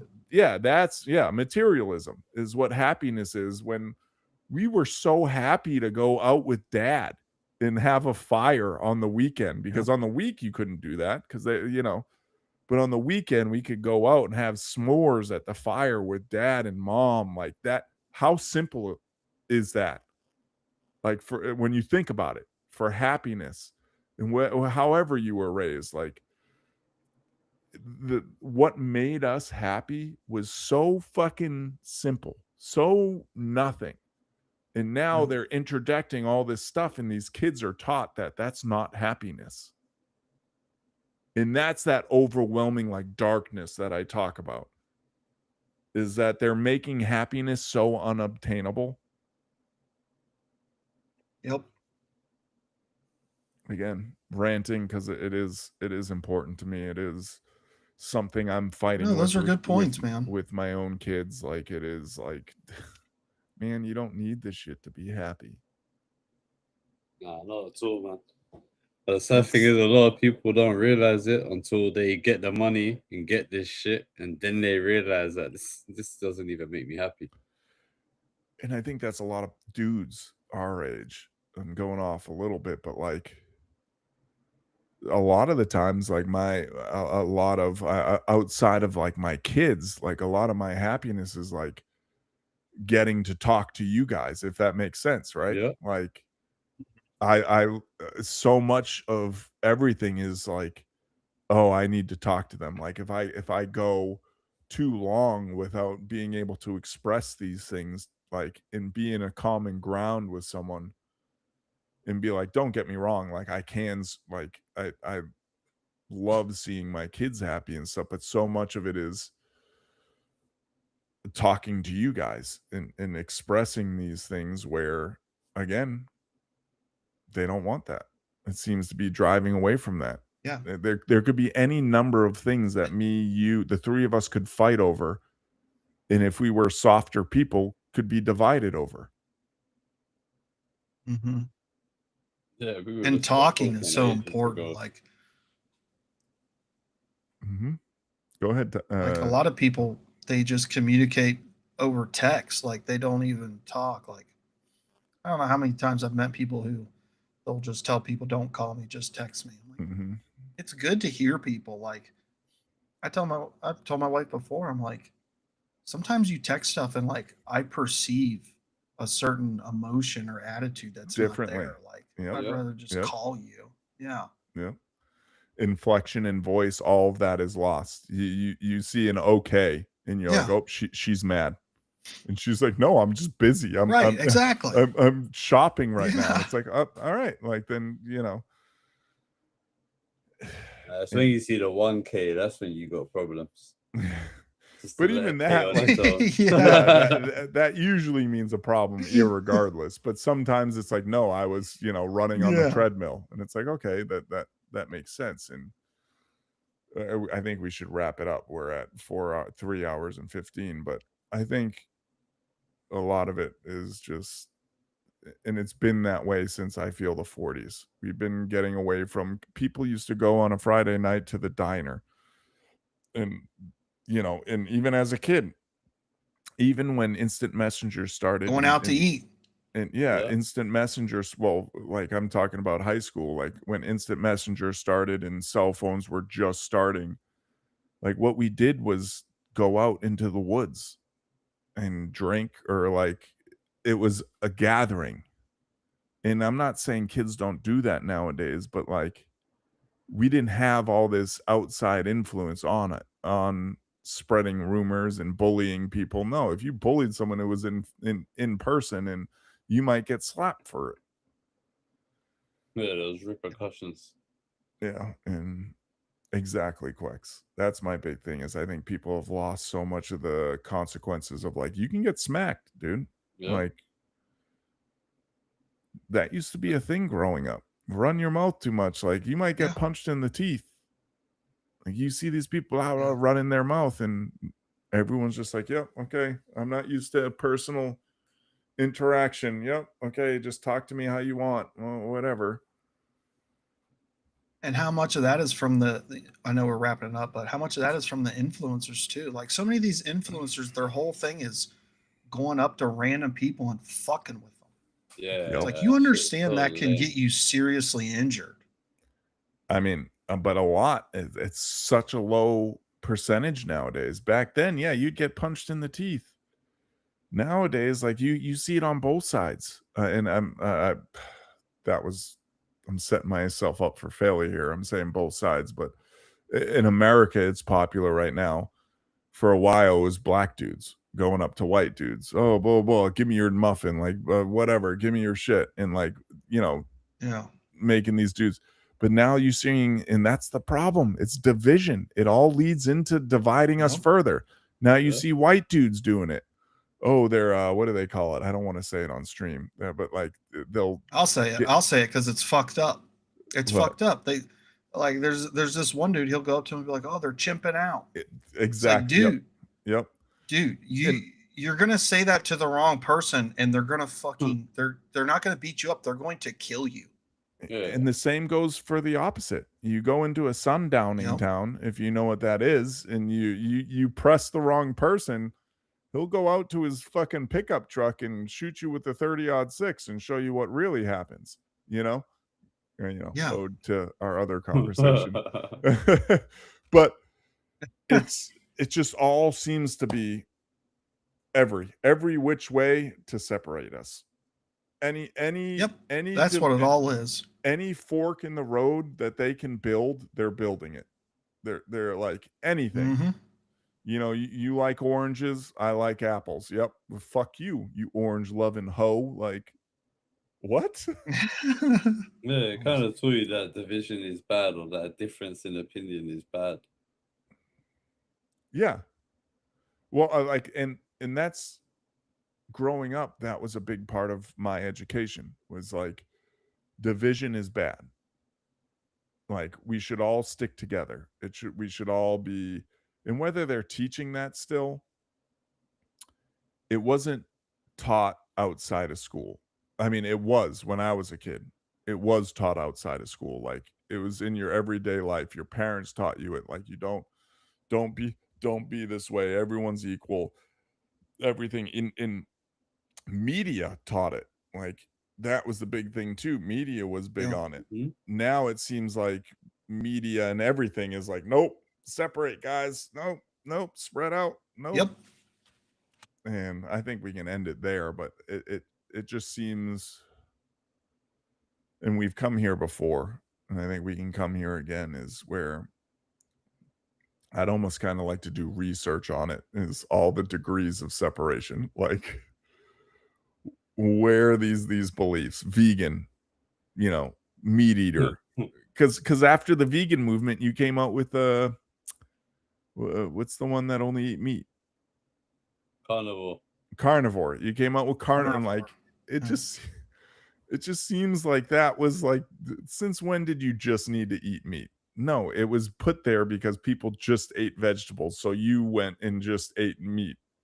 Just to try to prove these people wrong and further the division. Like, it's something I would love. I should actually start. I mean, it's not going to happen soon, but I should dive into it and really research the degrees of separation that have started in America and around the world. Like, it's got to be crazy. Oh, dude, it would be immense. Yeah. Gas, electric, like, ugh. But I think For this was real. good. We really did sidebar, but we always do. And I think that's kind of part of what we do, is we have something set up, but we go into shit we're passionate about. And I think a lot of people are passionate about. There's a lot. I think so too. No, that was. It's good to freestyle a little bit. Yeah, and I think that's. I agree. At least that's my goal, is to get people talking. Like, I'd love to build a community. I know we don't have the viewers right now, and I thank Kay for coming in here and talking, and she's been great the last two times we've been in, gives her opinion. But I'd like to build this beyond the live, beyond the episodes, like, in Discord, whatever, where people can fight. I mean, honestly, that's what we're about. Because I mean, I've had opposite views to Quex. God knows I've had opposite views to Jay, and we fight, but we're best of friends. Like, and I think that is really my goal to all this, is that we need to fight. We need to challenge each other, and we need to talk these fucking things out. We can be opposite, but we can still be good friends. We can still, right. Yeah. But you just need to learn how to communicate better. Yeah. Whether it's friends, enemies, business, relationships. Precisely. Start learning how to communicate. I think you hit that on, yeah. But that was my closing statement. We will be back Friday. Ponte kind of alluded to it. We do have a Discord now, so I'll be sure to drop a link to that in the video description of this, and I'll try to do it for every video going forward. But we do have that now. We always post, like, the links we're sharing and the stuff we're bringing up. It's in there, so we'll have to make sure we get everything in there. But yeah, we'll put together like a packet for the episode to give to them, Yeah, I usually have everything on a Google Docs. I didn't tonight, so maybe I can just put that in there just to simplify it. But yeah, thanks to everybody for watching. Love y'all. Good. We appreciate it. We will see you guys Friday. Peace. Later.